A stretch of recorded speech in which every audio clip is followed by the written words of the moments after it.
தாலாவின் நல்லடியார்களே, இந்த நிகழ்ச்சியில் இஸ்லாத்திற்கு முரணான, நபி வழிக்கு முரணான மதுஹபுகள், தரிகாக்கள், தமிழக முஸ்லிம்களை பொறுத்தவரை மதுஹபுகளையும் தரிகாக்களையும் பின்பற்றினால் மறுமையிலே நாம் வெற்றி பெற முடியுமா, இதற்கு நபி வழியிலே ஆதாரம் இருக்கிறதா என்பதை தெளிவுபடுத்துவதற்காகத்தான் இந்த தலைப்பு நமக்கு தரப்பட்டிருக்கிறது. முதலிலே இந்த மதுஹபுகள், தரிகாக்களுக்குள் நேரடியாக நுழைவதற்கு முன்னால் இஸ்லாத்தினுடைய ஒரு அடிப்படையை நீங்கள் புரிந்து கொள்ள வேண்டும். என்ன அடிப்படை என்று சொன்னால், மனிதன் நேர்வழி பெறுவதற்காக, அல்லாஹ்வுடைய அன்பை பெறுவதற்காக, மறுமையிலே சொர்க்கத்தை பெறுவதற்காக ஒரு மனிதன் எந்த வழிமுறையை தேர்ந்தெடுக்க வேண்டும் என்று சொன்னால், அல்லாஹ் சொல்லுகிற வழிமுறையை தான் தேர்ந்தெடுக்க வேண்டும். மனிதன் தன்னுடைய சொந்த அறிவினால் சிந்தித்து கண்டுபிடிக்கின்ற வழிமுறைகளை, அவருடைய ஆராய்ச்சியிலே தோன்றுகிற வழிமுறைகளை பின்பற்றினால் மறுமையில் வெற்றி பெற முடியுமா என்றால் முடியாது என்று இஸ்லாம் நமக்கு சொல்லித் தருகிறது. உலகத்திலேயே அல்லாஹ் படைத்த படைப்புகளிலேயே அதிகமான அறிவு கொடுக்கப்பட்டவர் ஆதம் அலைஹிஸ்ஸலாத்து வஸலாம் என்பதை நாம் எல்லாம் அறிவோம். எந்த அளவுக்கு அல்லாஹ் அவருக்கு அறிவை கொடுக்கிறான், வானவர்களோடு அவரை போட்டியிட வைத்து அந்த வானவர்களையும் அவர் அறிவிலை ஜெயிக்கிறார். அல்லம ஆதம் அல் அஸ்மா குல்லஹா, ஆதம் அலைஹிஸ்ஸலாம் அவர்களுக்கு எல்லா விதமான பெயர்களையும் அல்லாஹ் கற்றுக் கொடுத்து, சும்மா அரலஹும் அல் மலாயிகா, பிறகு வானவர்கள் முன்னால் கொண்டு வந்து அவரை நிறுத்துகிறான், போட்டி வைக்கிறான். வானவர்களுக்கும் ஆதம் அலைஹிஸ்ஸலாத்துக்கும் போட்டி வைக்கிறான். கேட்ட கேள்விகளுக்கெல்லாம் ஆதம் அலைஹிஸ்ஸலாம் அவர்கள் பட்டு பட்டு என்று பதில் சொல்கிறார்கள். மலக்குகளுக்கு சொல்ல முடியல, அவங்க ஒத்துக்கிறாங்க, யாரெல்லாம் எங்களுக்கு தெரியாது, லா இல்ம லனா இல்லாம அல்லம்தனா, நீ எங்களுக்கு சொல்லி கொடுத்ததை தவிர வேற ஒன்றும் தெரியாது என்றெல்லாம் சொல்லி ஆதம் அலைஹிஸ்ஸலாமுடைய அறிவை மாணவர்கள் மத்தியில் அல்லாஹ் வந்து நிரூபித்து காட்டுகிறான். அவருக்கு மரியாதை செய்ய சொல்கிறான். அவ்வளவு அறிவு, அவருடைய அறிவுடைய ஒரு சின்ன அம்சம் தான் நமக்கெல்லாம் இருக்கிறது. எல்லா அறிவும் அங்க கொடுத்துட்டு தான் அதுல இருந்து தான் நம்ம இருக்கிற இந்த கண்டுபிடிப்பு எல்லாம் செய்யறானுல, எல்லாம் அதுல ஒரு சின்ன ஒரு அங்கம், சின்ன ஒரு அளவு தான். அதை வச்சுக்கிட்டே இந்த உலகத்தை புரட்டி போடக்கூடிய கண்டுபிடிப்புகளை எல்லாம் நம்ம கண்டுபிடிக்கிறோம். அந்த ஆதம் அலைஹிஸ்ஸலாத்து வஸலாம் அவர்கள் ஒரு தப்பு செய்யும் பொழுது அவர் அல்லாஹ் வெளியேற்றுகிறான். ஒரு தப்பு செய்யும் பொழுது அவர் இங்கிருந்து வெளியே போயிருங்க, போய் என்ன செய்யணும், அதான் முக்கியம். ஆதம் அலைஹிஸ்ஸலாத்தை வெளியேற்றும் பொழுது அல்லாஹ் என்ன சொல்லல, ஆதமே உனக்கு நல்ல அறிவை தந்திருக்கிறேன், பெரிய ஆற்றலை தந்திருக்கிறேன், உனக்கு எது நல்லதுன்னு படுதோ அதையெல்லாம் நீனா முடிவு பண்ணிக்க, உனக்கு எது கெட்டதுன்னு படுதோ அதெல்லாம் நீனா முடிவு பண்ணிக்க, அவ்வளவு அறிவு உனக்கு இருக்கிறது என்று சொல்லி அல்லாஹ் அனுப்புனானா? இல்ல. இவ்வளவு அறிவையும் கொடுத்துவிட்டு அல்லாஹ் என்ன சொல்லி அனுப்புறான், போங்க, ஃபைம்மா யஅதியன்னக்கும் மின்னி ஹுதன், என்னிடமிருந்து உங்களுக்கு நேர்வழி வரும். ஆதமாக இருந்தாலும், உலகத்திலேயே சிறந்த அறிவு கொடுக்கப்பட்டவராக இருந்தாலும், பெரிய அறிவாளியாக இருந்தாலும், அவருக்கு அல்லாஹ் சொல்லி அனுப்பின மெசேஜ் என்ன, நீங்க எப்படி நடக்கணுங்கிறத தீர்மானிக்கிறது நான் தானே தவிர நீங்களா தீர்மானிச்சிடல. நீங்களா என்னுடைய தூதருங்கிறதுனால, ஒரு முதல் மனிதருங்கிற காரணத்தினால, அளவுக்கு அதிகமாக அறிவு கொடுக்கப்பட்ட காரணத்தினால இதை செஞ்சா அல்லாஹ்வுக்கு பிடிக்கும், இதை செஞ்சா அல்லாஹ்வுக்கு பிடிக்காது என்று முடிவெடுக்கிற அதிகாரம் உங்களுக்கு இல்ல. இம்மா ஏத்து என்னக்கும் இன்னி ஹுதன், என்னிடமிருந்து உங்களுக்கு நேர்வழி வரும். ஃபமன் தபிய ஹுதாய ஃபலா ஹௌஃபுன் அலைஹிம் வலா ஹும் யஹ்ஸனூன், என்னுடைய வழியை எவன் பின்பற்றுகிறானோ அவனுக்கு அச்சமும் இல்ல, கவலையும் இல்ல. அப்ப என்ன விளங்குது, ஆதம் அலைஹிஸ்ஸலாம் இந்த பூமிக்கு வந்த பிறகு அவர் என்ன செய்தால் அல்லாஹ்வுக்கு பிடிக்கும் என்பதை அல்லாஹ் தான் சொல்லி தருவாங்கிறான். நீனா கையில மடியில போட்டு உண்டாக்க முடியாது, நான் தான் அனுப்பிக்கிட்டே மெசேஜ், நான் சொன்னதை தான் செய்யணுமே தவிர உன் இஷ்டத்துக்கு செய்யக்கூடாது என்று அல்லாஹ் ரப்பல் ஆலமீன் ஆதம் அலைஹிஸ்ஸலாத்துக்கு ஆர்டர் பண்றான். இதுல இருந்து உங்களுக்கு என்ன விளங்குகிறது, ஆதம் அலைஹிஸ்ஸலாத்திற்கு ரசூலுல்லாஹ்வை விட, உலகத்து நபிமார்களை விட, இமாம்களை விட, பெரியார்களை விட அதிகமான அறிவு வழங்கப்பட்ட ஆதம் அலைஹிஸ்ஸலாத்திற்கு அல்லாஹ்வுடைய குதிரத்தை ஆற்றலை கண்கூடாக கண்ட ஆதம் அலைஹிஸ்ஸலாத்துக்கு என்ன அவர் தான் அல்லாஹ் நேரடியா படைக்கிறான்.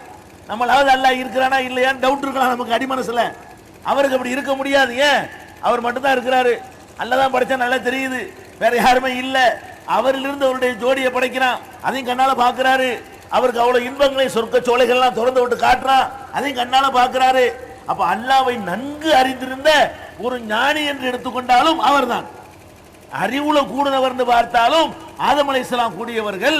அல்லாஹ்வுடைய மலக்கூத்து சமாவாத்து வல்லர், வானம் பூமியுடைய ஆட்சி அதிகாரங்களை கண்கூடாக அனுபவித்தவர் என்று பார்த்தாலும் ஆதம் அலைஹிஸ்ஸலாத்துக்கு தான் அந்த தகுதி இருந்தது.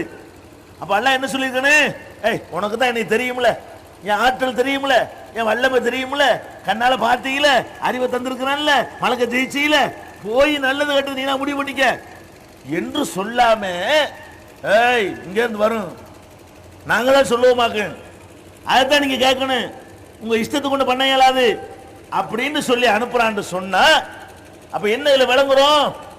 மனிதனுக்கு நல்லது கெட்டதை சொல்வதற்கு, சட்டங்களை வகுக்கிறதுக்கு, ஹலால் ஹராம தீர்மானிக்கிறதுக்கு, கடமை என்றோ சுன்னத்து என்றோ சொல்வதற்கு, இது அல்லாஹ்வுக்கு பிடிக்கும் இது அல்லாஹ்வுக்கு பிடிக்காது என்று சொல்வதற்கு ஆதம் அலைஹிஸ்ஸலாத்துக்கே அதிகாரம் இல்லை என்று சொன்னா அபு ஹனீஃபாவுக்கு இருக்குமா? ஷாஃபிக்கு இருக்குமா? மாலிகிக்கு இருக்குமா? ஹம்பலி இமாமுக்கு இருக்குமா? அஜர்த்துமார்களுக்கு இருக்குமா? ஜமாத்துல் உலமாவுக்கு இருக்குமா? அப்ப ஆதம் அலைஹிஸ்ஸலாத்துக்கே இல்லைங்கிறான் அல்லாஹ். நீங்களா அதுக்கு மேலையான்னு கேட்கிறேன். எல்லா நபிமார்களும் மக்கள்கிட்ட என்ன சொன்னாங்க தெரியுமா? மக்களே, தெளிவா எடுத்து சொல்றது மட்டும்தான் எங்க வேலை.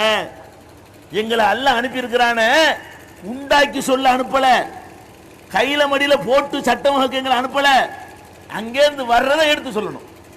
எங்களை அனுப்பின வேலை என்ன? எங்களுக்கு அங்கேருந்து மெசேஜ் வரும், உங்களுக்காக நாங்கள் தருவோம், ஒரு ரிசீவராக நாங்கள் செயல்படுவோம். அல்லாஹ்விடம் இருந்து வருகிற செய்திகளை வாங்கி உங்களுக்கு தரக்கூடிய ரிசீவராக செயல்படுவோம். அதை வாழ்ந்து காட்ட வேண்டிய தேவை ஏற்பட்டால் வாழ்ந்து காட்டி முன்மாதிரிகளாக உங்களுக்கு செயல்பட்டு காட்டுவோம். உண்டாக்கி காட்ட மாட்டோம், நாங்களா சட்டத்தை உண்டாக்க மாட்டோம் என்று எல்லா நபிமார்களும் சொன்னார்கள் என்று அல்லாஹ் குர்ஆன்ல சொல்றானே, அதையும் உங்களுக்கு சொல்றான். நபிமார்களுக்கு அதிகாரம் இல்லைன்னு சொன்னா மற்றவங்களுக்கு இருக்காதுன்னு விளங்கிக்கிறவேன்னு எல்லாம் நினைச்சான். நீங்க விளங்க மாட்டேங்கிறீங்க, அறிவாளிகளா இருக்கிறாங்க, இதுல விஷயம் புரிஞ்சிரும் அப்படிங்கிறதுக்கு அல்லாஹ் என்ன பண்றான்? நபிமார்களா இருந்தாலும் எடுத்து சொல்றதா, இன் அலர் ருசுலி இல்லல் பலாகுல் முபீன், ரசூல்மார்களுடைய வேலை தெளிவா எடுத்து சொல்வதை தவிர வேறு இல்லவே இல்லை அப்படி நல்லா சொல்லி காட்டுகிறான். அப்ப எல்லா நபிமார்களும் போய் மக்கள்கிட்ட சொன்னதெல்லாம் இப்படிதான், நாங்க தெளிவா எடுத்து சொல்லத்தான் வந்திருக்கிறோம், வாங்கி தரத்தான் வந்திருக்கிறோம், தயாரிச்சு தர வரல. பாயிண்ட் தான், நபிமார்கள் வந்தது எதுக்கு? தயாரிச்சு தருவதற்கு வரவில்லை, அங்கிருந்து வரக்கூடிய சரக்கை வாங்கி தர வந்தார்கள். அப்ப வாங்கி தர்றதுதான் நபிமார்களுடைய வேலை என்று சொன்ன, நீங்க சொல்லக்கூடிய மதுகபு தரிக்காக்கார இமாம்கள்ங்கிறீங்களே, ஷேகுங்கிறீங்களே, இவங்க உண்டாக்கி தருவாங்கங்கிறீங்க, தயாரிச்சு தருவாங்கங்கிறீங்க, கையில மடியில போட்டு உங்களுக்கு சட்டம் சொல்வார்கள் நினைக்கிறீர்கள். அப்ப நபி வழி என்பது என்ன நீங்க விளங்கிக்க வேண்டும் என்று சொன்னால், அல்லாஹ் சொல்லக்கூடிய வழி என்னவென்று விளங்கிக் கொள்ள வேண்டும் என்றால், மார்க்கத்தில் அல்லாஹ்வுக்குத்தான் அதிகாரம் இருக்கே தவிர அல்லாஹ்வுடைய தூதர்களுக்கு கூட அதிகாரம் கிடையாது. அல்லாஹ்வுடைய தூதரா இருக்கிறாங்களே அவங்களுக்கு கூட நினைச்சதை சட்டமாக்குற அதிகாரம் இல்லை. நபிகள் நாயகம் ஸல்லல்லாஹு அலைஹி வஸல்லம் அவர்களை எடுத்துக்கொள்ளுங்கள், மற்ற நபி விட்டுருவோம். ஆதம் அலைஹிஸ்ஸலாத்தை எடுத்துக்கிற கடைசியா ரசூலுல்லாஹ்வுக்கு வந்துருங்க. நபிகள் நாயகம் ஸல்லல்லாஹு அலைஹி வஸல்லம் அவர்களுக்கு கொடுக்கப்பட்டது மாதிரி ஒரு வேதம் யாருக்கும் கொடுக்கப்படல. அவங்களுடைய மார்க்கத்தை பூர்த்தியாக்கின மாதிரி வேற ஒரு மார்க்கத்தை பூர்த்தியாக்கினதாக அல்லாஹ் சொல்லவே இல்லை. அப்படிப்பட்ட ஒரு சிறப்பு வாய்ந்த ரசூல் ஸல்லல்லாஹு அலைஹி வஸல்லம் அவர்களை பற்றி அல்லாஹ் ஒரு எச்சரிக்கை செய்யறான். என்ன எச்சரிக்கை செய்யறான்? வலவு தகவல அலைனா பாதல் அகாவில், இந்த முகமது என் பேரை பயன்படுத்தி ஒன்னு ரெண்டு விஷயத்தை இட்டு கட்டினால், எல்லாத்தையும் இல்லை எல்லாத்தையும் கரெக்டா சொல்லிவிட்டு அப்படி ஒன்னு ரெண்டு அவர் சொந்தமா விட்டு அடிச்சாருன்னு சொன்னா அல்லாஹ் சொல்றான், இந்த முகமது நான் ஒரு தூதரை நியமிச்சிருக்கிறேனே, இவர் வந்து பாலல் அகாவில் சில செய்திகளை ஒன்னு ரெண்டு செய்திகளை இவர் தானாக உருவாக்கி சொல்வாரையானால் லஅகதுனா மின்ஹு பில் யமீன், அவரை வலக்கரத்தால் பிடிப்போம், சும்மல கதானா மின்ஹுல் வதீன், அவருடைய நரம்பை தரிப்போம், நாடி நரம்பை தரிச்சிருவோம், வெட்டி விடுவோம், ஒழுங்கா இருந்துக்கணுமாக்குங்கிறான்ல. என்ன விளங்குது? நபிகள் நாயகம் ஸல்லல்லாஹு அலைஹி வஸல்லம் அவர்கள் கூட அவங்களா உன்னை உண்டாக்கி சொன்னால் நடக்கிற விஷயம் வேறங்கிறான்ல. நான் சொன்னதைத்தான் சொல்லணுமே தவிர நீங்களா உன்னால் ஹலாலு, நீங்களா உட்காந்து ஹராமு இந்த விளையாட்டு பண்ணீங்கன்னு வைங்க, நாடி நரம்பை தரிச்சு விடுவேன். இப்ப நபிகள் நாயகத்துக்கு அல்லாஹ் இப்படி எச்சரிக்கை பண்றானே, நம்ம என்ன செய்யறோம்? இது ஷாபி ஹலால்ன்றாரா, ஹலாலுங்கிறோம். இவருக்கு ஹராமு ஹனபி. ஏண்டா இது உனக்கு ஏண்டா ஹராமு, நாங்கெல்லாம் ஹனபி. உனக்கு ஏண்டா ஹலாலு, நாங்கெல்லாம் ஷாபி. உனக்கு ஏண்டா ஃபர்லு, நாங்கெல்லாம் ஷாபி. உனக்கு ஏண்டா ஃபர்லு இல்ல, நாங்கெல்லாம் ஹனபி. அப்ப உங்களுக்கு சட்டம் யார் உருவாக்குறா? உங்களுக்கு ஃபர்லுங்கிற சட்டத்தை உண்டாக்குறவரு ஹனபி இமாமு, ஷாஃபி இமாமு. ஹலால் என்று ஒன்றை சொல்வது ஷாஃபி இமாம் அல்லது ஹனபி இமாம், ஹராம் என்று ஒன்றை சொல்வது ஷாஃபி இமாம் இல்லைன்னா ஹனபி இமாம். இப்படி நினைக்கிறீங்களே, அல்லாஹ் என்ன சொல்றான், ரசூலுல்லாஹ்வுக்கு என்ன சொல்றான்? என் பேரை பயன்படுத்தி இட்டு கட்டினீங்க, நடக்கிறத வேற. வலது கையினால் பிடிச்சு வெட்டி போடும், காலி பண்ணிடுவாங்கிறான். அப்ப அல்லாஹ்வுடைய தூதருக்கு கொடுக்கப்படாத அதிகாரத்தை நம்ம என்ன நினைக்கிறோம்? அதெல்லாம் எங்க ஷேகுமார்களுக்கு உண்டு, எங்களுடைய மகான்களுக்கு உண்டு, எங்களுடைய இமாம்களுக்கு உண்டு நினைக்கிறீங்களே. இது எப்படி இஸ்லாமா இருக்க முடியும்? இது எப்படி அல்லாஹ் பொருந்தி கொள்வான்? இந்த காரியங்களை எல்லாம் நீங்கள் எதற்கு செய்ய, மறுமைக்கு தானே செய்றீங்க. உங்களுடைய தொழுகை, உங்களுடைய நோன்பு, உங்களுடைய மதுஹப், உங்களுடைய தரீகா, உங்களுடைய திக்ரு, உங்களுடைய ஃபிக்ர் எல்லாம் எதுக்கு எதுக்கு செய்யறா நீங்க நினைக்கிறீர்கள்? மறுமைக்கு தானங்க. மறுமையில் அவனிடத்தில் கூலி பெறுவதற்குத்தான் இதை செய்கிறீர்கள் என்று சொன்னால், கூலி தர்ற எஜமான் சொல்றான் தரமாட்டேன்டாங்கிறான். தரமாட்டேன இப்படி செஞ்சா உனக்கு கூலி தராம விட மாட்டேன். கூலி தர்றது நிறுத்துறது மட்டுமில்ல, இழுத்து போட்டு சாத்து வாங்குறான். அப்ப எப்படி நீங்கள் மதுஹப் எப்படி இஸ்லாத்தில் இருக்க முடியும்? தரிகான் எப்படி இஸ்லாத்தில் இருக்க முடியும்? நபிகள் நாயகம் ஸல்லல்லாஹு அலைஹி வஸல்லம் அவர்கள் சில சந்தர்ப்பங்களில் அவங்களுடைய மன விருப்பத்தின் அடிப்படையில் சில விஷயங்கள் உங்களுக்கு பிடிக்காமல் இருந்தது, சில விஷயங்கள் உங்களுக்கு பிடித்து இருந்தது. மனிதர் என்ற முறையில் அவங்களுக்கு பிடிச்சதுனாலயோ பிடிக்காதனாலயோ நமக்கெல்லாம் ஹராம் ஆயிடுச்சா, நமக்கெல்லாம் ஹலால் ஆயிடுச்சா? ஒரு விருந்துக்கு போகிறார்கள் ரசூல் ஸல்லல்லாஹு அலைஹி வஸல்லம் அவர்கள். அந்த விருந்தில் மாமிசம் சமைத்து வைக்கப்பட்டிருக்கிறது. கையை கொண்டே வைக்க போறாங்க. அந்த விருந்து தயாரிச்ச வீட்டுக்காரங்க சொல்றாங்க, அல்லாஹ்வுடைய தூதரே அது உடும்பு கறி, இறைச்சி வைக்கப்பட்டிருக்கிறது, ஆட்டுக்கறியோ கோழிக்கறியோ நினைச்சிருப்பாங்க ரசூல் ஸல்லல்லாஹு அலைஹி வஸல்லம். அதை சாப்பிடுவதற்கு கையை கொண்டு போறாங்க. அந்த வீட்டுக்காரங்க சொல்றாங்க, அல்லாஹ்வுடைய தூதரே இது உடும்பு கறி. உடனே கையை எடுத்துக்கிறாங்க. சாப்பிட போன கையை ரசூல் ஸல்லல்லாஹு அலைஹி வஸல்லம் எடுத்துக்கிறாங்க. எடுத்தவனே அப்ப பக்கத்துல ஹாலித் இப்னு வலீத் உட்கார்ந்து இருக்கிறார் சஹாபி. அவர் கேட்கிறாரு, ஹராமுன் ஹிய யா ரசூலல்லாஹ், அல்லாஹ்வுடைய தூதர் ஹராமா? உடும்புன்னு சொன்ன கையை எடுத்துட்டீங்களே, கூடாதா? ரசூல் ஸல்லல்லாஹு அலைஹி வஸல்லம் சொல்றாங்க, இல்ல எனக்கு பிடிக்காது. அப்ப ஹாலித் இப்னு வலீத் இருக்காரு, அவர் என்ன பார்க்கறாரு, அவ்வளவுதானே, இழுத்து அதை அவர் சேர்த்து வெட்டிட்டார். ரசூலுல்லாஹ் முன்னாடி இருந்த அந்த உடும்பு கறியும் சேர்த்து தன்னுடைய உடும்பு கறியும் சேர்த்து அவர் 2 மடங்கு அடிச்சு சாப்பிட்டார். ரசூல் ஸல்லல்லாஹு அலைஹி வஸல்லம் பார்த்துக்கிட்டு இருந்தாங்க. இதுல என்ன விளங்குது? ரசூலுல்லாஹ்வுக்கு ஒன்று பிடிக்கல, அதனால நமக்கு ஹராம் ஆகல. அவங்களுக்கு பிடிக்காட்டி சாப்பிடாம இருந்துக்க வேண்டியதுதான். அவங்களுக்கு உடும்பு கறி பிடிக்கலன்னா அல்லாஹ் ஹலாலாக்கி இருக்கிறான். எனக்கு மீன் பிடிக்கலையா, சாப்பிடாம இரு. உனக்கு இறைச்சி பிடிக்கலையா, சாப்பிடாம இரு. உனக்கு கருவாடு பிடிக்காதா, சாப்பிடாம இரு. உனக்கு கத்தரிக்காய் பிடிக்காதா, சாப்பிடாம இரு. உனக்கு பிடிக்கலங்கிறதுனால ஊருக்கெல்லாம் பிடிக்காத ஆக்கிறாத, அந்த அதிகாரம் உனக்கு இல்ல அப்படின்னு நல்லா சொல்லி காட்டுகிறான். அப்ப நபிகள் நாயகம் ஸல்லல்லாஹு அலைஹி வஸல்லம் அவங்களுக்கு எது பிடிக்கவில்லையோ அது மார்க்கத்தில் ஹராமாக ஆகல. ஏன்?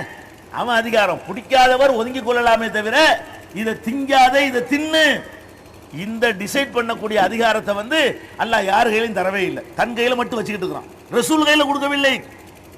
ஒரு சந்தர்ப்பத்தில் கோபத்தின் காரணமாக ரசூல் ஸல்லல்லாஹு அலைஹி வஸல்லம் அவர்கள் அல்லாஹ் ஹலாலாக்குன ஒன்றை ஹராம்னு சொல்லி போடுறாங்க. அல்லாஹ்வுக்கு வருது கோபம், அப்படி கோபம். என்னது? தேன் விரும்பி சாப்பிடுவார்கள். ரசூல் ஸல்லல்லாஹு அலைஹி வஸல்லம் அவர்கள் தேனை விரும்பி சாப்பிடுவாங்க.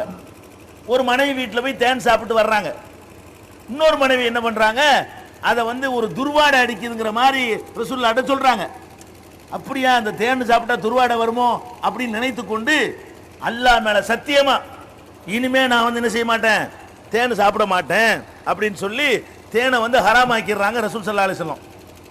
அப்ப அல்லாஹ் ஹலாலாக்கி இருக்கான் தேனை. எப்படி சொல்றான்? யஹ்ருஜு மின் புத்தூனியா ஷராபுன் முக்தலிஃபுன் அல்வானுஹு, அந்த தேனீக்களுடைய வயிறுகளிலிருந்து பல நிறங்களிலே ஒரு மானம் வெளிப்படுகிறது. அது மக்களுக்கு ஷிஃபாவாக நோய் நிவாரணமாக இருக்கிறது.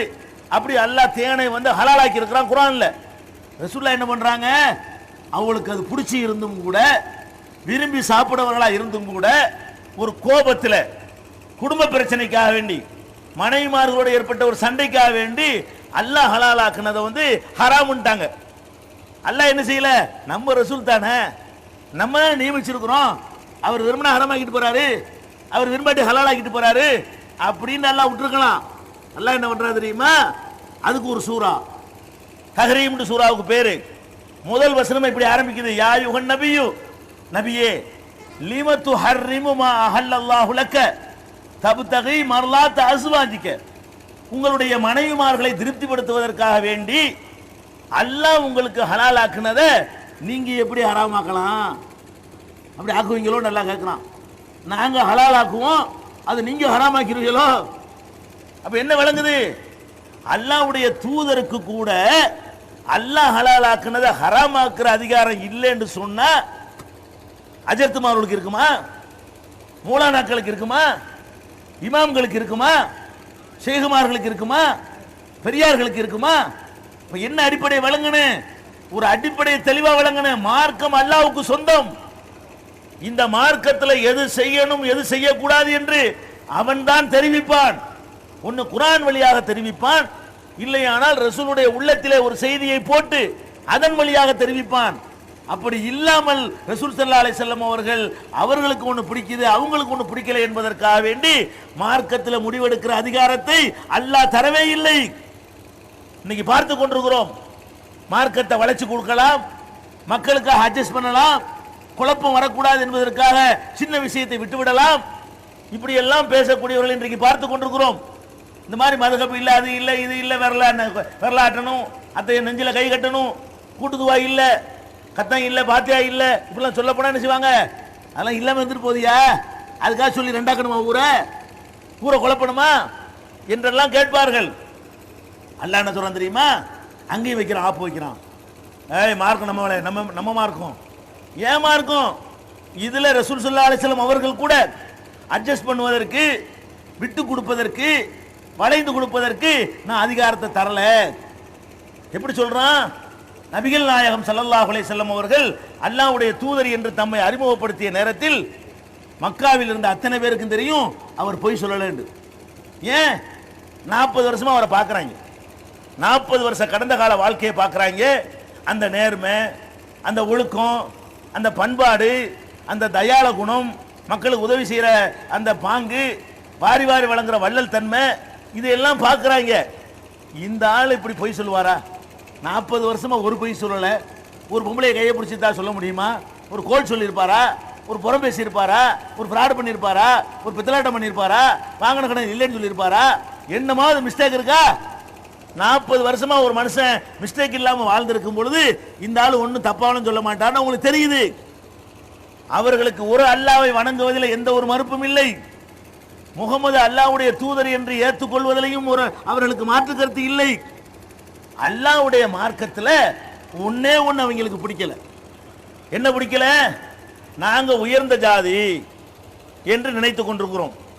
ஆனால் இந்த ஊர்ல சில பேர் தாழ்ந்த ஜாதின்னு இருக்கிறாங்க. இந்த முகமது என்ன பண்ணி போடுறாரு? எங்களையும் அவங்களையும் ஒன்னாக்கி போடுறாரு. எங்க கௌரவம் போகுது, அவ்வளவுதான். இந்த முகமதை நாங்கள் ஏற்றுக்கொண்டோமையானால் அபூஜஹிலும் பிலாலும் ஒன்னா உட்கார வேண்டி இருக்கும். முகமதை ஏற்றுக்கொண்டு விட்டால் அபூலஹபும் சுஹைபும் ஒன்னா உட்கார வேண்டி இருக்கும். முகமதை ஏற்றுக்கொண்டு விட்டால் அபூ சுஃபியானும் ஹுபைபும் ஒன்னா உட்கார வேண்டி இருக்கும். அப்ப அவங்க உயர்ந்த ஒரு எஜமானர்களாக இருக்கக்கூடியவர்களும், அடிமைகளாக இருக்கக்கூடியவர்களும், உயர்ந்த குலத்தை சேர்ந்தவர்களும், வெளியூர்ல இருந்து பிழைப்பதற்கு வந்தவர்களும் சமம்ங்கிறார் இந்த ஆளு. முகமது எல்லாரையும் சமமாக ஆக்குகிறார். இந்த ஒரு விஷயத்தில் இவர் அட்ஜஸ்ட் பண்ண தயாராக இருந்தால் நாங்கள் இவரை ஏற்றுக்கொள்ள தயாரு அப்படின்னு அவங்களுக்குள்ள ஒரு கருத்து உண்டாகுது. ரசூலுல்லாஹ்வுடைய அந்த பிரச்சாரம் மக்கள்கிட்ட எடுபட்டதை பார்த்துட்டு அவங்க என்ன நினைக்கிறாங்க? ஒரு அல்லாஹ் தானே வணங்குறோம், கல்லை வணங்கக்கூடாத விட்டுறோம், சூரியனை வணங்கக்கூடாத விட்டுறோம், சந்திரனை அதையும் விட்டுறோம், வட்டி வாங்கக்கூடாத விட்டுறோம், தண்ணி அடிக்கக்கூடாத விட்டுறோம். ஒன்னே ஒன்று செய்யணும். எங்களுக்கு என்ன செய்யணும்? பிலாலும் அபூ ஜஹலும் சம இல்லைன்னு சொல்லணும். அதை மட்டும் சொல்லு. அப்படி சொல்லாட்டாலும் பரவாயில்லை. நாங்க உட்கார்ற சபையில பிலால் இருக்கக்கூடாது, பிலால் இருக்கிற சபையில நாங்க இருக்கக்கூடாது. எங்களுக்கு காலையில் 8 to 10 கூப்பிடு, 10 to 12 அவங்களை கூப்பிடு, நாங்க ஒத்துக்குருவோம். எங்களுக்கு வெள்ளிக்கிழமை ஒதுக்கு, அவங்களுக்கு சனிக்கிழமை போட்டு விடு. நாங்க ரெண்டு ஒரு ஒன்னா உட்காந்துக்கிட்டு உரசிக்கிட்டு இருக்கிறதுக்கு நாங்க தயாரா இல்லை. இவ்வளவு காலமா பல்லாயிரம் வருஷமா நான் கட்டி காத்த கௌரவத்தை விட மாட்டோம். இதுதான் விவகாரம். இதை பற்றி நபிகள் நாயகம் ஸல்லல்லாஹு அலைஹி வஸல்லம் அவங்கள்ட்ட வந்து பேச்சுவார்த்தை நடத்துறாங்க. எப்படி? முகமதே, இந்த ஒரு விஷயத்துல கொஞ்சம் அட்ஜஸ்ட் பண்ணுங்களேன். எதுல அட்ஜஸ்ட் பண்ணுங்க? நீங்க சொல்லலாம் கரெக்ட் தான், நாங்க ஏத்துக்கிறோம். ஆனா நீங்க என்ன பண்ணணும்? அவங்களும் நாங்களும் ஒன்னா இருக்கிற விஷயங்களை தவிர்த்து விடுங்கள், எங்களை தனியா வைங்க, அவங்கள தனியா வைங்க அப்படின்னு கேட்கிறாங்க. இப்படி பேசி வார்த்தை நடந்து கொண்டிருக்கும் பொழுது ரசூல் ஸல்லல்லாஹு அலைஹி வஸல்லத்துக்கு கூட மனசுல இது சரின்னு பட்டுருச்சு. இது சரின்னு படுது. சரிதானே, உழவு விஷயத்துக்கு சரிங்கிறாங்களே, உறவு விஷயம் தானே, நாளடைவில் சரி பண்ணிக்கிறலாம், அது செஞ்சு கொடுத்துருவோம். இஸ்லாத்துக்கு வர்றேங்கிறாங்க, அல்லாவை ஏற்றுக்கிற மறுப்பு இல்லைங்கிறாங்க, ரசூலை ஏற்றுக்கிற மறுப்பு இல்லைங்கிறாங்க, தொழுவுறாங்கிறாங்க, எல்லா விஷயத்தையும் செய்ய தயாராக இருக்கிறாங்க. இந்த ஒன்று தானே, நாளைக்கு திருத்திக்கிடுவோம், ஒரு விஷயத்தில் ஒரு நல்ல நோக்கத்துக்காக வேண்டி கொஞ்சம் ஒரு அட்ஜஸ்ட்மெண்ட் பண்ணுவோமே என்று உள்ளுக்குள்ள ஒரு எண்ணம் அல்லாஹ்வுடைய தூதருக்கு வந்துருச்சு. அந்த நேரம் பார்த்து இவங்க எல்லாம் பேசிக்கிட்டு இருக்கிற அந்த நேரம் பார்த்து ஒரு தாழ்ந்தவர் என்று இவர்கள் நினைக்கக்கூடிய அப்துல்லாங்கிறவர் வர்றாரு, கண்ணு தெரியாதவர். அவர் வந்து என்ன பண்றாரு? அஸ்ஸலாமு அலைக்கும் யார சொல்லலாங்கிறார். கண்ணு தெரியாட்டா கூட காது வழங்கும்ல. இந்த பேசிக்கிட்டு இருக்கிற சத்தத்தை வைத்து இந்த இடத்துல ரசூலுல்லாஹ் இருக்கிறாங்க என்று விளங்கி என்ன செய்யறாரு? அல்லாஹ்வுடைய தூதரே உங்களுக்கு சலாம் அப்படிங்கிறாரு. ரசூலுல்லாஹ் கோபம் வருது. ஏன் கோபம் வருது? இப்பதான் அவங்க சொல்றதை கேட்டுக்கிட்டு கொஞ்சம் அட்ஜஸ்ட் இருக்கிறாங்க. என்ன அட்ஜஸ்ட்மெண்ட்? நீங்க வசந்தவங்க, அவங்க தாழ்ந்து இதானே, இதை வேண்டா வச்சுக்கிடுவோம் என்கிற அளவுக்கு இருக்கும் பொழுது இந்த ஆள் வந்து சலாம் சொன்னாரா? ரசூலுல்லாஹ் கோபம். என்ன கோபம்? பஞ்சாயத்தை இதுக்கு தான் வச்சிருக்கிறாங்க, விவகாரமே இதுக்கு தான் நடந்துகிட்டு இருக்குது. விவகாரமே என்ன?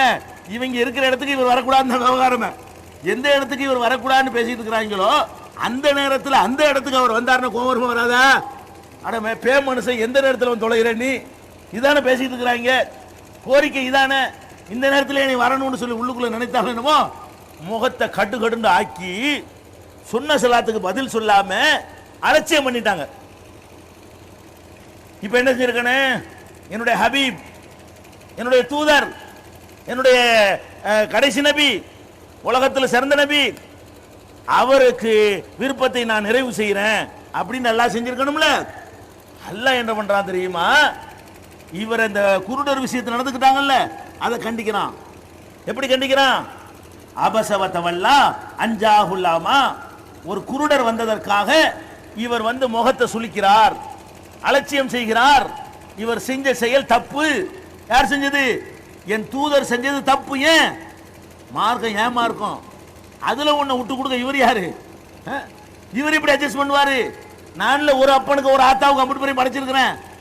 அம்புட்டு பேரையும் ஒரு அப்பன் ஒரு ஆத்தாவோட பிறக்க செஞ்சவன்னா நான் எல்லாரையும் சமமா படைச்சிருக்கும் பொழுது அதை மறுக்க அதை மாத்திருக்கு இவர் யாருங்கிறேன் நல்லா கேட்கிறான்.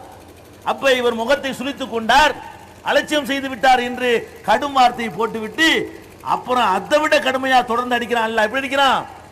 அம்மா மன் ஜாக்க யஸா வஹுவ யக்ஷா ஃபஅன்த அன்ஹு தலஹா. ஒருத்தர் ஓடோடி வருகிறார், அல்லாஹ்வை பயந்தவராக வருகிறார், ஏற்கனவே உன்னை முழுசா ஏற்றுக்கொண்டு இறைவனை அஞ்சி முழு முஸ்லிமா வாழக்கூடிய ஒருத்தர் உன்னை தேடி வருகிறார். ஃபஅன்த அன்ஹு தலஹா, அவரை நீ அலட்சியப்படுத்துகிறாயா? அம்மா மன் இஸ்தகனா, எவன் உன்னை தேவையில்லை என்கிறானோ, உன் மார்க்கத்தை அட்ஜஸ்ட் பண்ண சொல்கிறானோ, உன்னை வளைஞ்சு கொடுக்க சொல்கிறானோ, சில விஷயங்களை எங்களுக்காக மாற்றி அமைச்சு விடு என்று சொல்கிறானோ, சத்தா, அவனுக்கு வழியை போய் சொல்றியா நீ? எவன் உன் மார்க்கத்தில் கை வைக்க சொல்றானோ அவனுக்கு வழியை போய் சொல்லுவ. எவன் 100% உன்னை ஏத்துக்கிட்டானோ அவனை விரட்டுவியா நீ? அந்த ஆள் 100% ஏத்துக்கொண்டவர், இவன் 95 ஏத்துக்கிறாங்கிறான், 5 விடுங்கிறான். இப்ப நீ என்ன நினைச்சுக்கிட்டு இருக்கிற? 5 விடுன்னு உன்கிட்ட பேரம் பேசுற உனக்கு வேணும், 100% பின்பற்ற உனக்கு வேணாமா? இவ்வளவு கடுமையான வார்த்தையை அல்லாஹ் யூஸ் பண்றானா என்ன விளங்குது? நபிகள் நாயகத்திற்கு கூட அவர்கள் ஒரு நல்ல நோக்கத்தில் கூட அவங்க ஒரு முடிவெடுக்கிற அதிகாரத்தை அல்லாஹ் கொடுக்கவில்லை. அவன் கொடுத்ததை எடுத்து சொல்ற மட்டும்தான் வேலை. நான் சொல்லுவேன், நீ எடுத்து மக்கள்கிட்ட சொல்லணும், அவ்வளவுதான் உன்னுடைய வேலையை தவிர நீங்க பாட்டுக்கு ஒரு நல்ல நோக்கத்துக்கு கொஞ்சம் பேரை வென்றெடுக்கலாம், அந்த ரூட்ல போகலாம், 4 நாளைக்கு கபரை மட்டும் சொல்லுவோம், மதுகபை சொல்லாம இருப்போம், கொஞ்சம் 10 வருஷம் கழிச்சு சொல்லுவோம், 25 வருஷத்துக்கு பிறகு தர்காவை எடுப்போம், 35 வருஷத்துக்கு பிறகு தரிக்காவை எடுப்போம் என்றெல்லாம் நீங்க ஏமாத்தி கொண்டிருக்கிறீர்களே, அதெல்லாம் உங்க அப்பா வீட்டு சொத்துல வச்சுக்கிறீங்க, மார்க்கத்தில் வச்சுக்கிறாங்க. விட்டு கொடுக்கிறதுக்கு உங்க அப்பா வீட்டு சொத்தா இருந்தா இவர்கிட்ட இந்த மாசம் இந்த கடன் தள்ளுபடி பண்ணிக்கிறோம், 3 மாசம் கழிச்சு தாங்க, நீங்க எந்த மாசம் கடன் தர வேணாம், இப்படி செய்யலாம். இது யார் மார்க்கம்? அல்லாஹ்வுக்கு சொந்தமான மார்க்கம். அப்ப அல்லாஹ்வுக்கு சொந்தமான மார்க்கத்தில் நபிகள் நாயகம் ஸல்லல்லாஹு அலைஹி வஸல்லம் அவர்களுக்கு கூட சில விஷயங்களை விட்டு கொடுப்பதற்கு அல்லாஹ் உடன்பட மறுக்கிறான். இன்னும் சொல்ல போனால் இதை இன்னொரு வசனத்தில் வேறு வார்த்தைகள் எல்லாம் சொல்றான். வஸ்பிர் நஃப்ஸக மஅல்லதீன யதுஊன ரப்பஹும் பில் கதாத்தி வல் அஷியி யுரீதுன வஜ்ஹஹு வலா தஅது ஐனாக அன்ஹும் துரீது ஸீனத்தல் ஹயாத்தி துன்யா. முஹம்மதே, யார் உன்னோடு முழு அளவுக்கு உன்னை ஏற்றுக்கொண்டிருக்கிறார்களோ, காலையிலும் மாலையிலும் அல்லாஹ்வை பிரார்த்தித்துக் கொண்டவர்களாக இருக்கிறார்களோ, அவங்களோடு உன்னை கட்டுப்படுத்திக் கொள். அவர்களை விட்டு உன் கண்களை உலக கவர்ச்சியை நாடி வேறு பக்கம் திருப்பிடாதே. அல்லாஹ் சொல்லி காட்டுறான், இவங்களோட நீ இருக்கணும், உன்ட பேரம் பேசணும்னு இருக்கக்கூடாது அப்படிங்கிற அல்லாஹ். அப்ப நம்ம எதுக்கு எல்லாம் சொல்றேன்? இந்த மார்க்கத்தை பொறுத்த வரைக்கும் எந்த ஒரு முடிவு எடுப்பதாக இருந்தாலும் அல்லாஹ் தான் எடுக்க முடியும், அல்லாஹ்வுடைய ரசூல் கூட எடுக்க முடியாது. அப்படிங்கிற ஒரு மார்க்கத்தை ஏற்றுக்கொண்டிருக்கிற நாம் இன்றைக்கு என்ன செய்கிறோம்? மதுஹப் என்கிறோம், தரிகா என்கிறோம். அல்லாஹ்வும் ரசூலும் சொல்லாதையெல்லாம் விட்டு அடிக்கிறாங்க.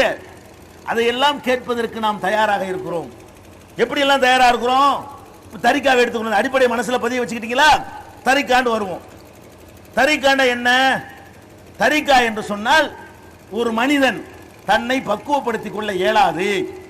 தரிகாக்கு ஆள் பிடிக்கிற வழிமுறையை உங்களுக்கு சொல்றேன். தரிகாண்டு எப்படி ஆளை பிடிப்பாங்க என்று கேட்டா, நீங்கள் எவ்வளவு தப்பு செய்கிறீர்கள், அல்லாஹ்வை பற்றி உங்கள் நம்புகிறீர்கள், ஆனால் தண்ணி அடிக்கிறீர்கள், அல்லாஹ்வை நம்புகிறீர்கள், விபச்சாரம் செய்து விடுகிறீர்கள், அல்லாஹ்வை நம்புகிறீர்கள், பொய் சொல்கிறீர்கள், அல்லாஹ்வை நம்புகிறீர்கள், தொழாமல் இருக்கிறீர்கள், அல்லாஹ்வை நம்புகிறீர்கள், பல தப்புகளை செய்கிறீர்கள். என்ன காரணம்?